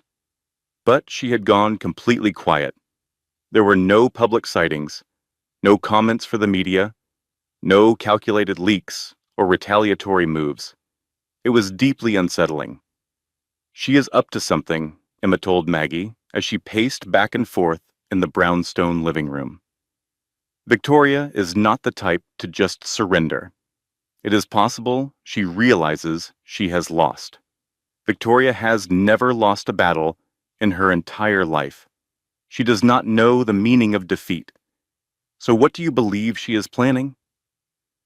Emma stopped her pacing. She considered everything she knew about Victoria Vance, thinking about the woman's absolute cruelty and her readiness to ruin anyone who stood in her way. "She is going to attack me during the hearing," Emma said, with dawning certainty. "It will be something public, something shocking, something that will flip the story completely. You have the tapes. What could she possibly do?" Emma shook her head. She had no idea. And that was exactly what scared her so much. The night before the hearing, Emma found it impossible to sleep. She rested in bed with a hand on her belly, feeling the movements of her daughter. She was 8 months pregnant now, so near the end. "Tomorrow, my sweet girl," Emma whispered. "Tomorrow we finally get our justice." The baby gave a kick, then another, then 3 quick ones in a row. A smile touched Emma's lips, in spite of it all. "I know," she said. "I know. You are ready. I am ready too." She shut her eyes and tried to get some rest. By this time tomorrow, her whole world would be different. The King County Courthouse was a massive structure of concrete and glass, built to both impress and intimidate anyone who entered. Emma got there at 8:30 in the morning, a full hour before the hearing was set to start. She had chosen a navy blue dress that both accommodated her 8-month pregnancy and projected an air of competence. It was professional, without being harsh, determined, without being hostile. She had considered every detail of her appearance, fully aware that the courtroom was a stage as much as a hall of justice. The public gallery was already getting crowded when she walked in. Reporters from all the big news organizations were there. Financial experts were on hand, anxious to see the final result. Curious onlookers who had tracked the entire saga on social media filled the other seats. And in the very front row, watching her, with looks that ranged from supportive to worried, were her people, Richard Cole, Maggie Porter, Walter Briggs, and Daniel, who had come on his own and taken a seat at the end of the row, close enough to offer support, but distant enough to give her space. Marcus Vance was already at the defendant's table with his legal team. He looked awful, with a gray complexion and dark circles under his eyes. The Golden Boy's shine had faded considerably over the past few weeks. Emma felt a quick, fleeting sense of what might have been pity, but she quickly snuffed it out. He had made his own decisions. Now he would have to face the consequences. Victoria Vance was conspicuously not there. Emma took her seat at the plaintiff's table. By herself, she had no team of lawyers surrounding her. It was just Emma Hartwell, 8 months pregnant, representing her own case against a massive corporate empire. The low hum of conversation in the gallery grew louder. This was not at all what anyone had anticipated. Judge Patricia Okonkwo made her entrance at exactly 9:30. She was 62 years old, with silver-threaded natural hair and a reputation for being both fair and intolerant of theatrics. She scanned the courtroom with the quiet confidence of a person who has seen it all. This hearing is regarding the case of Hartwell versus Vance Technologies, concerning disputes over patent ownership. Counsel, state your names for the record. Marcus's head lawyer got to his feet. David Morrison, for the defendant, Your Honor, here with my associates from Morrison and Foster. Emma stood. Every single person in the room turned to look at her. Emma Hartwell. Your Honor, representing myself? The quiet murmur exploded into a loud buzz. Judge Okonkwo silenced the room with a single glance. Ms. Hartwell, you are aware that you have the right to be represented by counsel. I am, Your Honor. I am also a licensed attorney. I am choosing to manage this case on my own. Very well then, let us begin. The morning was spent laying out the fundamental facts of the case. Emma showed her father's original patent applications, which were dated 1991 and 1992. She detailed the chronology of his work, the groundbreaking technologies he had created, and the extensive paper trail proving he was the inventor of the core technology long before Vance Tech was even created. David Morrison tried his best to discredit her evidence. He questioned whether the documents were authentic. He made objections based on legal procedure. He attempted to characterize Emma as a scorned ex-wife out for revenge. Emma calmly and systematically deflected every single one of his attacks. She quoted relevant case law. She brought up legal precedents. She dismantled the flaws in his arguments with the skill of a surgeon. By the time they broke for lunch, the tide had very clearly turned her way. We will recess until 2 o'clock, Judge Okonkwo declared. Ms. Hartwell, I recommend you get some rest. You appear to be tired. Thank you, Your Honor. Emma collected her documents and started to walk toward the gallery. Richard immediately came to her side. You are doing an amazing job, he said in a low voice. It is not finished, she replied. Victoria has not made her play yet. Maybe she is not going to. Emma shook her head. Oh, she will. I just have no idea when. They located a vacant conference room where Emma could have a meal and get ready for the afternoon session. Daniel brought her a sandwich from the cafe inside the courthouse. Maggie went over their strategy for the afternoon. At 1:45, the door swung open. Victoria Vance entered the room. As always, she was perfectly put together. She wore a cream-colored suit, her hair was flawless, and her diamond earrings sparkled in the light. But something about her face was different. It was an expression Emma had never witnessed on her before. It was defeat. "Can I have a word with you?" Victoria asked. In private, Emma glanced at her friends. Richard's expression was like a solid rock. Daniel shifted his body slightly, placing himself between Emma and Victoria. Maggie rose to her feet, prepared to step in. "Anything you need to say, you can say it right here in front of them," Emma told her. Victoria paused for a moment. Then she gave a slow nod. "I am here to propose a settlement, full acknowledgement that your father's patents are his, a complete transfer of ownership to you, and $40 million in compensation for damages." The room became completely still. "And what do you want in return?" Emma asked. "You drop all the criminal allegations. The recordings are never released to the public, and I do not go to prison."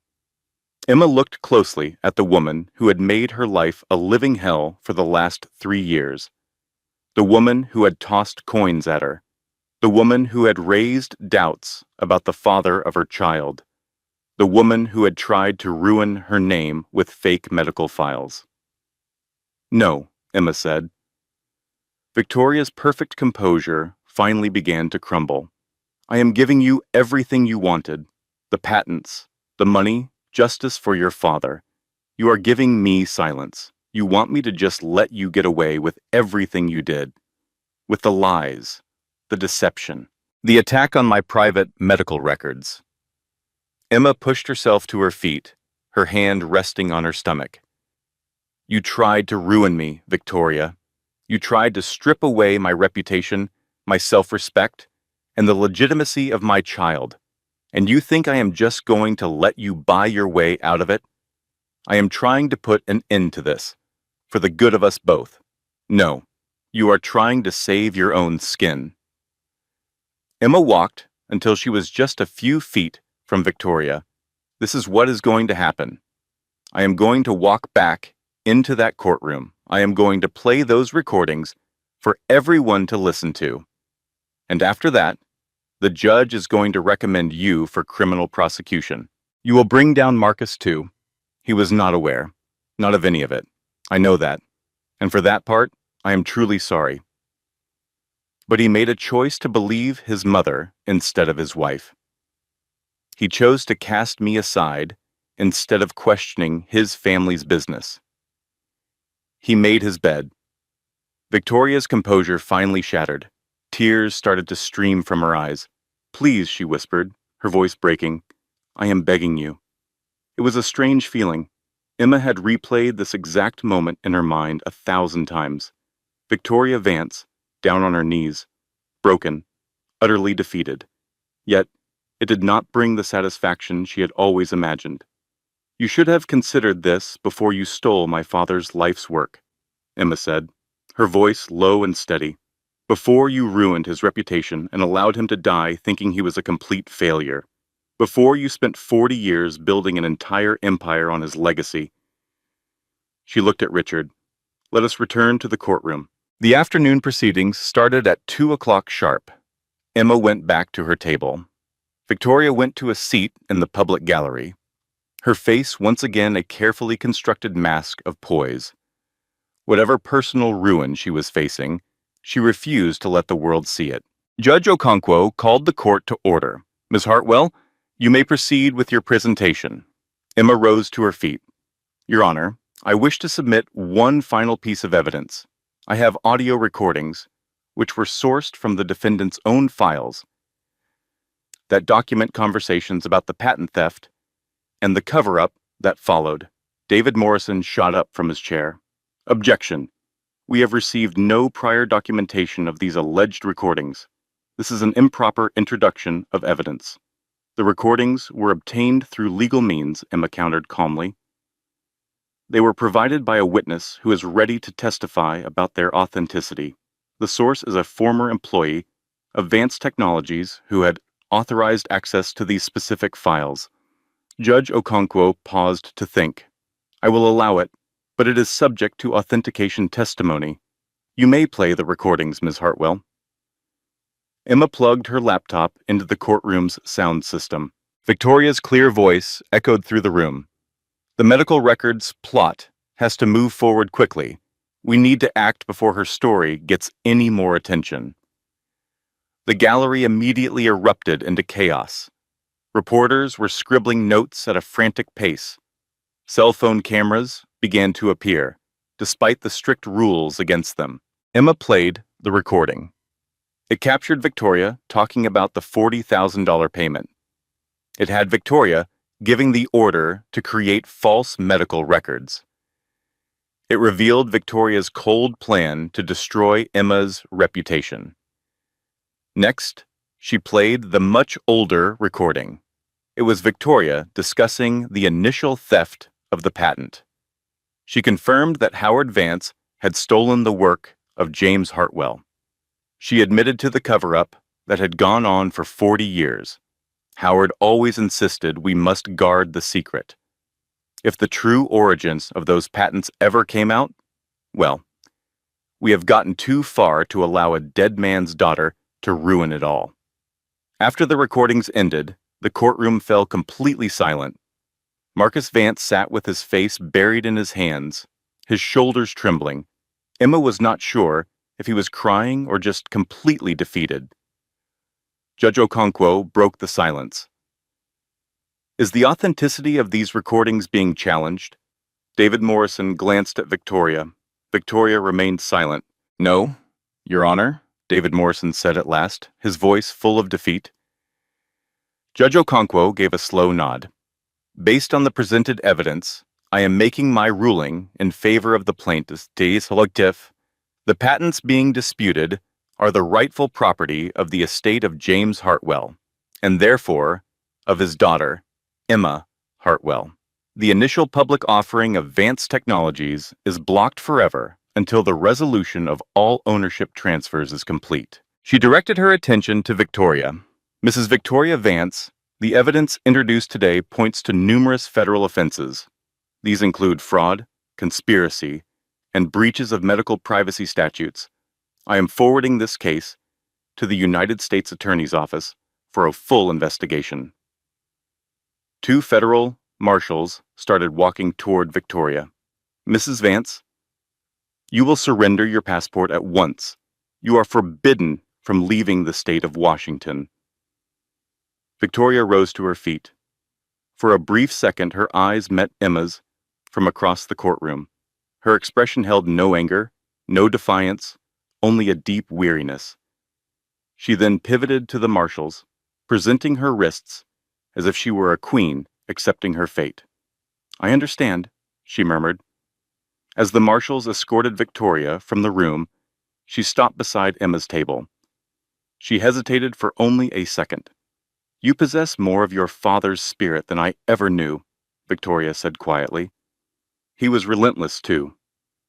Emma remained silent. She just watched as Victoria Vance, the person who had made her life a nightmare for 3 years, was led out of the courtroom. After the hearing, the courthouse corridor erupted into chaos. Reporters were yelling questions at her. A storm of camera flashes went off around them. Security guards scrambled to create a path. Emma, with Richard and Daniel at her sides, moved through the throng of people. She had to get outside, to find some air, to have a moment to absorb everything that had just unfolded. Ms. Hartwell! Ms. Hartwell! What does this victory feel like? Are you planning to press charges against Marcus Vance? What will happen to the Vance Tech patents? Emma did not answer. She just kept her head down and continued toward the main exit. But then a familiar voice sliced through the commotion. Emma, please wait. She froze and turned around. Marcus Vance was standing there in the hall, looking as if the last decade had crashed down on him in a single afternoon. His pricey suit was wrinkled, and his eyes were bloodshot. His hands were shaking by his sides. The journalists fell quiet, sensing a dramatic turn. "I have to talk to you," Marcus pleaded. "Please." Emma thought about turning him down, about just walking away and letting the reporters have at him. Yet, the look in his eyes made her pause. It was not cunning or manipulative. It was the raw, shattered look of desperation. 5 minutes, she agreed. They located a vacant conference room while Emma's team stood guard outside.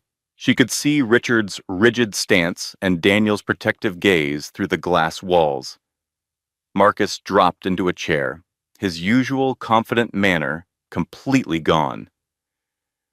"I had no idea," he started, his voice breaking. "About the patents, about what happened to your father. I swear to you, Emma, I knew nothing about it." Emma sat down opposite him, her hands folded over her stomach. "I believe you." A glimmer of hope appeared in his eyes. "Then maybe there is a way forward. The company, or what is left of it. We could rebuild it, as partners. You would have the controlling interest, and I could manage the day-to-day. We could—" "No." The hope vanished from his face. "Emma, please. I am ruined. They have frozen all my accounts. My mother is facing prison. Jessica is gone. I am left with absolutely nothing."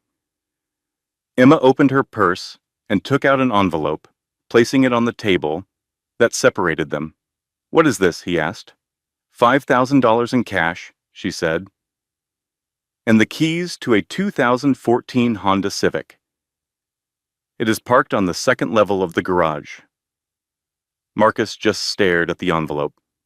The realization slowly and painfully washed over him. "You're making a joke of me." "I am giving you precisely what you deserve. It is what you gave me when I was pregnant, frightened, and had nowhere to turn. You told me it was a generous offer back then. I am certain you will feel the same way now." Marcus's expression twisted into a mask of rage and helplessness. "You have no right to do this. That child is mine. I have legal rights. That child is a Hartwell. She will have my father's last name. Your parental claims will be legally terminated unless you prefer to contest it in court. There, every single piece of your family's fraudulent activity will be made part of the public record." She watched as Marcus's attorney came in, taking his client aside and speaking to him in an urgent whisper. The fight went out of Marcus. "You are going to teach my child to despise me," he said, his voice barely a whisper. "No," Emma corrected him as she stood. "I am going to teach her not to think of you in any capacity." She walked toward the door. "Say something to me." Marcus's voice broke behind her. "Scream at me. Tell me how much you hate me. Just—" Emma paused, her hand on the doorknob, but said nothing. Then she pulled the door open and stepped out, leaving Marcus Vance to sit among the wreckage of his own making. The journey to the courthouse exit felt surreal. Emma drifted past the last of the reporters without seeing them, went through the security area, and pushed through the heavy glass doors onto the steps outside. The Seattle sun had finally managed to push through the overcast sky. Real sunlight. It felt warm on her skin. Richard was suddenly at her elbow, with Daniel on her other side.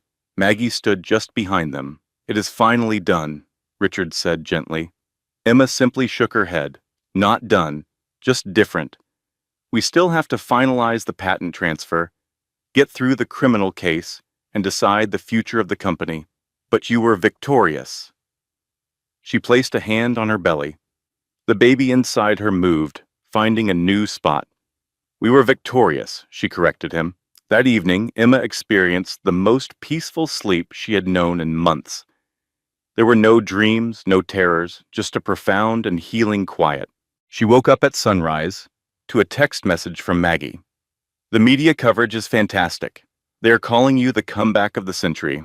Also, Victoria's request for bail was denied. She will remain in jail until her trial. Emma read the text again. She put her phone down and went over to the window.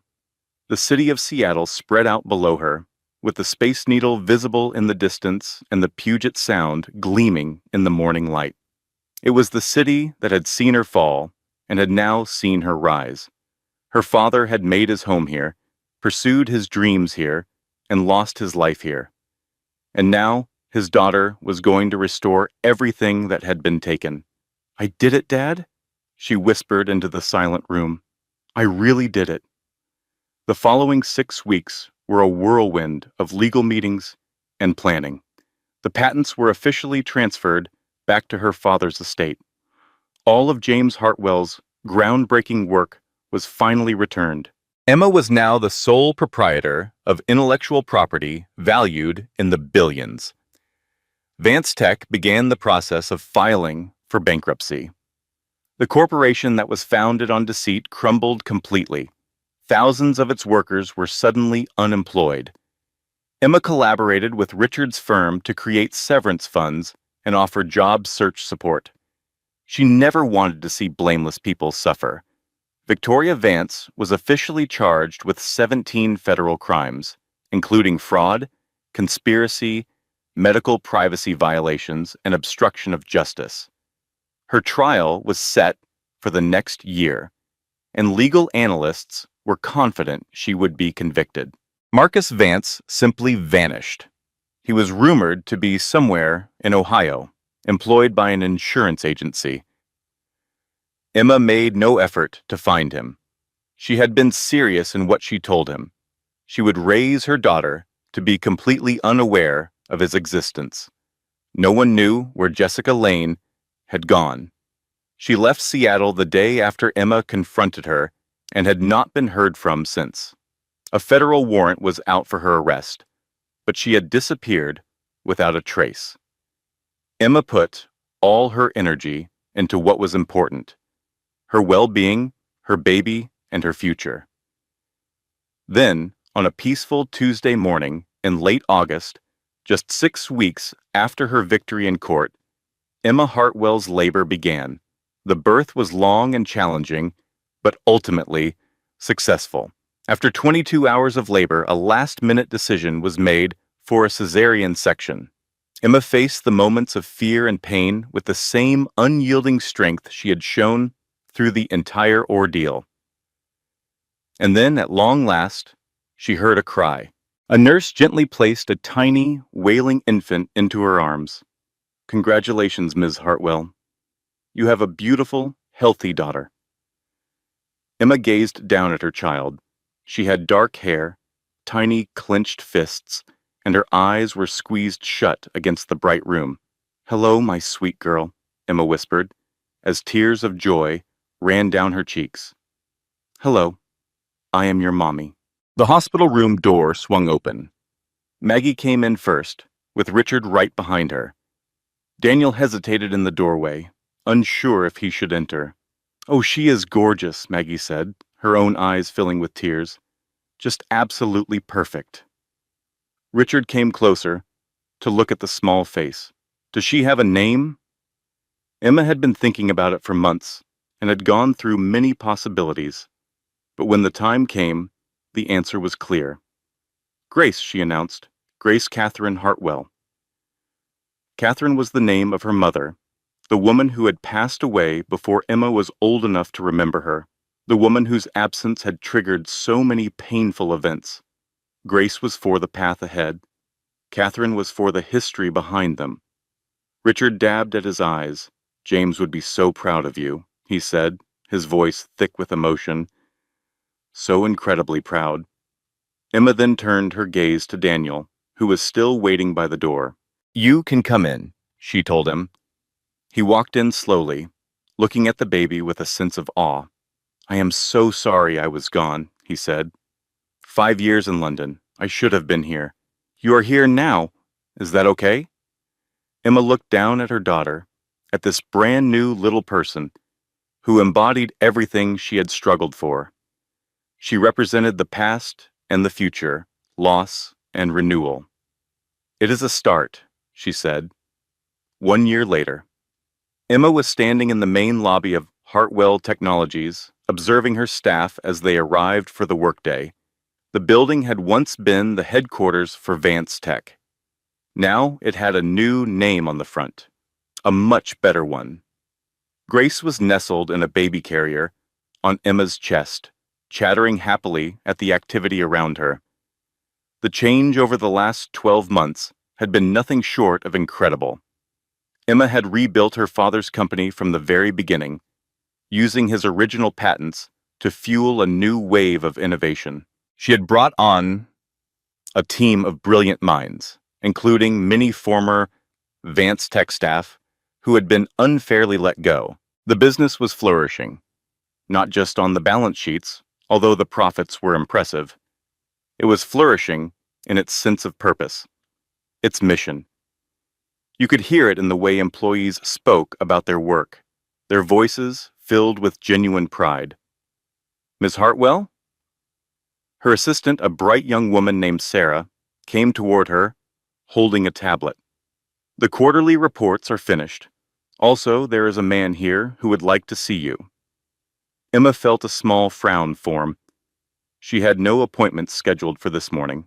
"Who is it?" Sarah paused for a moment. "He told me his name is Marcus Vance." Emma's heart skipped a beat, then found its rhythm again. "Send him to my office." She rode the elevator to the highest floor, with Grace still nestled in the carrier on her chest. The baby was fast asleep, calmed by the gentle motion, her small hand resting near Emma's neck. Marcus was already there, waiting in the reception area. He looked much older, worn down by life. His expensive suits were gone, replaced by something that looked like it came from a department store rack. His hair was longer, with streaks of gray showing at his temples. He held himself like someone who had been taught a harsh lesson in humility. "Emma." His voice was full of uncertainty. "Thank you for agreeing to see me." "My office," she said, leading him inside and shutting the door. Grace moved slightly in her sleep, but did not awaken. Marcus's eyes traveled around the room, taking in the sleek furniture and the windows that stretched from the floor to the ceiling. He looked at the pictures on her desk. One was of Emma's father, looking young and happy. The other was a photo of Emma and Grace, taken the day they left the hospital. His gaze stayed on the second picture for a long time. "She looks just like you," he said in a low voice. "She looks like my father," Emma corrected him. A long silence filled the space between them. "Why have you come here, Marcus?" He dropped into a chair without being asked, his body looking heavy. Emma didn't say anything. "I found a new job," he began, "selling insurance, out in Ohio. I am making $42,000 a year. My apartment is 800 square feet. A faint, sad smile appeared on his face, Bob. "The Honda Civic stopped working last month. I had to start taking the bus." "Are you telling me this to make me feel sorry for you?" Emma asked. "No, Buenos. No, I'm not here for your sympathy." He covered his face with his hands for a moment. "I am here because I had to see her. Just one time. I understand that I signed away all my rights. I know that I have no legal claim, but she is still my own flesh and blood. I only wanted to know that she was doing well." Emma watched him closely. The man she once married, the man who had shattered her world, the man who had then been shattered himself. She thought about anger. She thought about getting even. She thought about the sweet satisfaction of seeing someone who hurt you also suffer. And she knew, with a feeling that almost surprised her, that she did not feel any of those emotions anymore. She felt absolutely nothing. "She is healthy," Emma stated. "She is happy, and she is loved." Tears began to well up in Marcus's eyes. "That is all I ever needed to know." He got to his feet and went to the door. He stopped, his hand resting on the doorknob. "I am sorry," he said, not turning to face her. "For all of it. I know that does not matter. I know that does not fix anything. But I had to say it." Emma just looked at his back, at the defeated curve of his shoulders, and the immense weight of his past mistakes. "Marcus?" He turned around. "Do not come here again." He nodded slowly. A look of quiet acceptance settled on his face. "Goodbye, Emma." "Goodbye." He walked out, and the door clicked shut behind him. Grace began to stir in her carrier, her eyes opening. They were a bright green. Emma's eyes, James Hartwell's eyes. "That was no one important, my love," Emma whispered softly. "Just no one at all." Later that evening, Emma was sitting in her home office, while Grace played on a blanket on the floor. The room was cozy, but not extravagant, with warm lamps and family pictures on the walls. The desk had been her father's, taken out of storage and beautifully restored. Daniel came in, holding 2 mugs of tea. He had been visiting more frequently in recent days. He was not pushy or demanding. He was simply there. "The Zurich deal is officially closed," he announced, offering her a mug. "You are now the owner of the biggest tech patent portfolio on the West Coast." Emma managed to smile. "My father would have thought that was funny. He only ever wanted to create things. He never had any interest in owning them." "But you do have an interest." "I have an interest in protecting what was his, and what is now hers." She glanced over at Grace. "She will never have to struggle for the things that are rightfully hers. I have made certain of that." Daniel took a seat next to her. Their shoulders gently brushed. "And what about for yourself? What is it that you want?" Emma thought about his question. She reflected on the last 2 years, the painful divorce, the shocking discovery, the difficult fight, the final win. "Peace," she said at last. "I believe I finally have peace." Grace crawled toward them, using Emma's leg to pull herself up. "Mama," she said with perfect clarity. It was her first word, which she had learned only last week. Emma gathered her daughter into a hug, burying her face in the sweet, clean scent of her hair. "My love." "Your grandpa had a saying," she murmured. "He believed that silence was not weakness. It was just patience.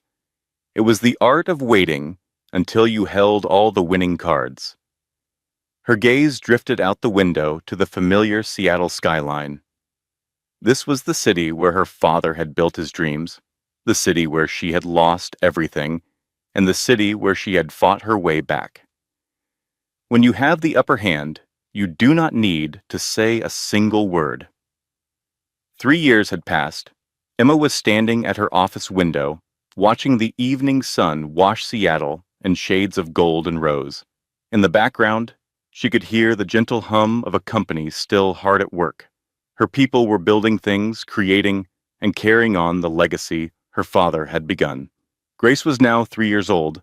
She was a brilliant, curious, and fiercely stubborn child, a perfect reflection of her mother and grandfather. At that moment, she was at home with her nanny, likely bargaining for one last bedtime story in her tiny, serious voice.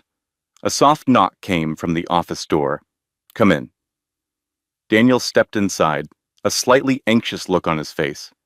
They had officially been a couple for 2 years. Theirs was a slow, carefully built romance between 2 people who had learned that trust is something you earn, not something you are given.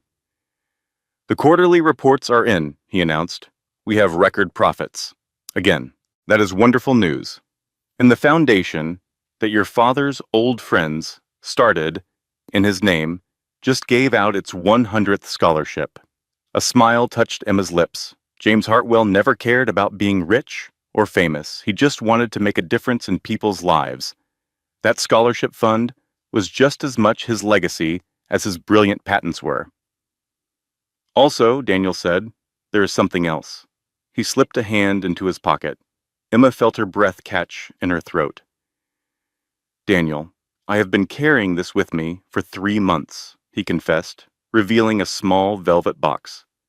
I was trying to wait for the perfect moment, to find the perfect words. But then I realized that a perfect time will never come. All we have is this time, right now. He opened the box. A beautiful, simple, and perfect ring lay inside. It was not flashy or designed to show off. Emma Hartwell, Daniel began, his voice solid even though his hands were trembling. You are the strongest, smartest, and most headstrong woman I have ever met. You went to war for your family. You went to war for your daughter. You went to war for yourself, and you won. You beat them all. He took a deep breath. I am not trying to compete with any of that history. I just want to be by your side for whatever life brings next. Will you marry me? Emma looked from the ring to Daniel's to the city lights that were starting to sparkle in the dusk. She thought of Marcus and the terrible mistake she had made marrying a man who only saw her as a minor character in his life story. Daniel was nothing like him. Daniel saw her as the main character. He saw her as the hero. He was not trying to steal her spotlight. He was hoping to stand beside her in its warmth. Yes, she said. The word was quiet but full of certainty and truth. Yes, yes. Daniel gently slid the ring onto her finger. It was a perfect fit. He leaned in and kissed her. It was a soft, respectful kiss that felt like a promise. I love you, he whispered against her lips. I love you too. They held each other for a long moment, bathed in the light of the setting sun streaming through the window. A buzz from Emma's phone broke the silence. She glanced at the screen and laughed. It is Grace. She is refusing to sleep. She says she has to tell me something very important about dinosaurs. Daniel's face broke into a warm smile. Of course she does. Let us go home. Home? That word had held so many different meanings for Emma throughout her life. It was once the tiny apartment of her childhood. Then it was the cold, empty mansion of her marriage. Later, it was the brownstone where she had put her life back together. But now, home was much simpler. It was a house in a peaceful neighborhood. It was a daughter who loved to talk about dinosaurs. And it was a man who loved her with no strings attached. Yeah, Emma said, taking Daniel's hand in hers. Let us go home. A month later, a letter arrived for Emma. The return address was a federal prison. It was from Victoria Vance, who was in the middle of an 8-year sentence. Emma's first instinct was to tear it up without reading it. But something stopped her. There was a part of her that needed a final sense of closure, a need she had not even realized was still there. She opened it. Emma, I am writing this letter with the full understanding that you might never read it. I would probably throw it out if I were you, but I have to say these things, even if I am only saying them to an empty room. I am not going to ask for your forgiveness. I do not deserve it. There is no apology in the world that could ever be enough for what I did to your father, to you, and to your daughter. But I want you to understand something. This is not an excuse. It is just the truth. I was 22 years old when I married Howard. I was young, foolish, and I thought I was in love. By the time I found out what he did to James Hartwell, I was already pregnant with Marcus. I was trapped. I was involved. I was terrified. I spent 40 years protecting that horrible secret because I saw no other way out. I became the monster I had to be to survive, and in doing so, I lost any chance I had of becoming the woman I could have been. I see you in the news from time to time. I read about your company, your daughter, and your life. You have built something beautiful from the wreckage we created. Your father would be so proud. I never met him, but I saw how much Howard feared him. James Hartwell must have been an incredible man to make someone like my husband so afraid. You are his daughter. That is your true inheritance. It is not the patents or the money. It is the courage to do what is right, even when it costs you everything. I am going to die in this prison. The doctors told me my heart is giving out. Maybe that is a form of poetry. But before I go, I needed to tell you that you won. You won completely and totally. You won, and you deserved it. Victoria. Emma read the letter a second time. Then she folded it neatly and put it away in a drawer. She did not feel a rush of satisfaction or a sense of victory. She did not feel any of the things she once thought she would, if Victoria ever admitted defeat. She just felt a deep sense of tiredness, and she felt ready for her life to begin. The wedding took place in September on a flawless autumn day. It was a small and personal ceremony, with only the most important people in her life attending. Richard Cole, who had become a father figure to Emma, was there. Maggie Porter, who had helped her find her strength again, was there too, along with a few other close friends and family members. Grace was the flower girl. She performed her duties with intense focus, scattering petals as if she were a surgeon in an operating room.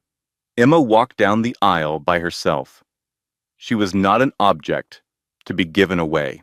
She was simply Emma. She was walking toward her own future. Her eyes were clear, and her heart was full. Daniel was waiting at the altar, and the look he gave her made her feel like she was the most wonderful thing he had ever laid eyes on. The ceremony was short, traditional, and absolutely perfect. "I do," Emma said when it was her turn. "I do," Daniel repeated. And just like that, they were husband and wife. During the reception, Richard gently pulled Emma aside. "Your father would have loved today," he said, his eyes shining with tears he was holding back. "I know. I made a promise to him that I would look out for you. I think today he would finally say I kept that promise." Emma gave him a tight hug.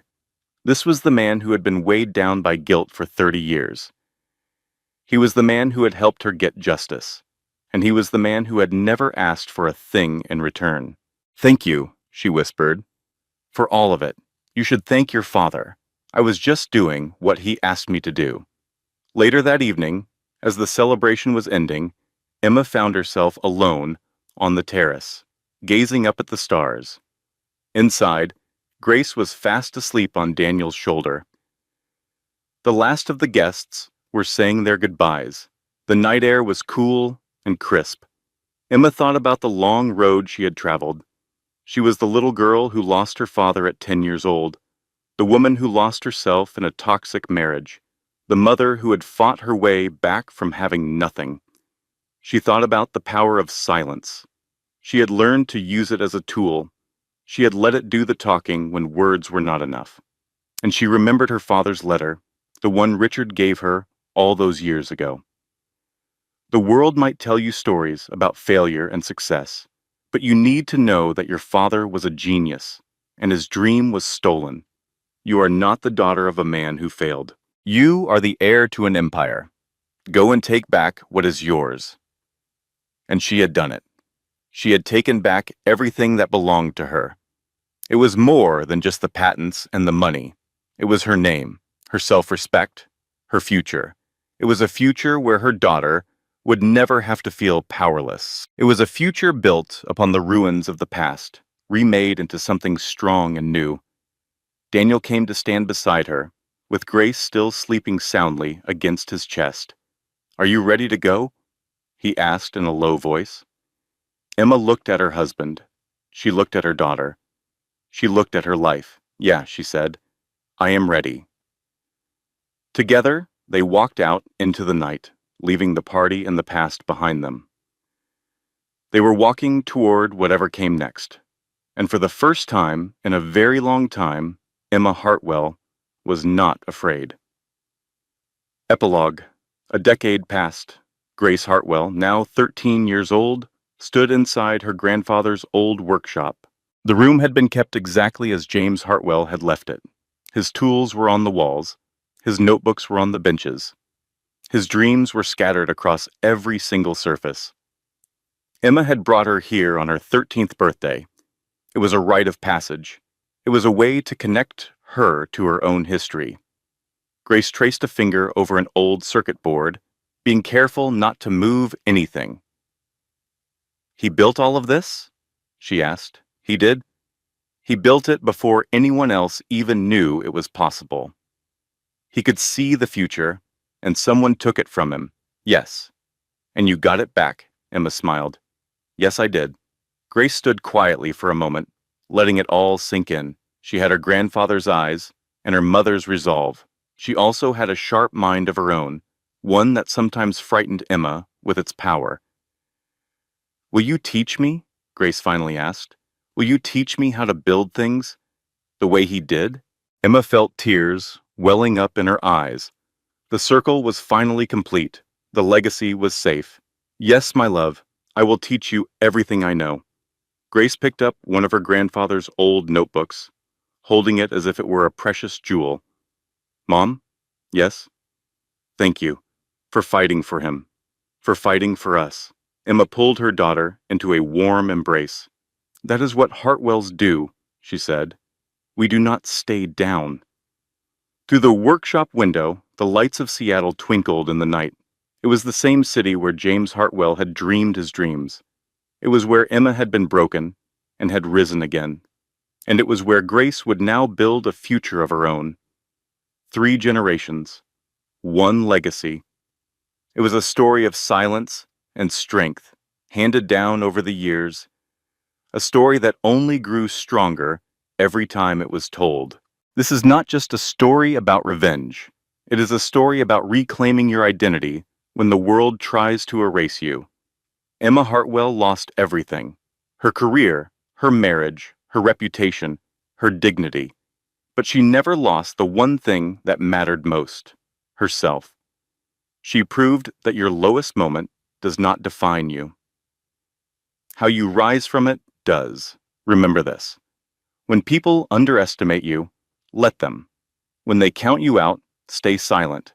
And when the time is right, show them exactly who they were dealing with all along. If this story moved you, if Emma's journey reminded you that strength comes from patience and self-belief, then I would love for you to be part of this community.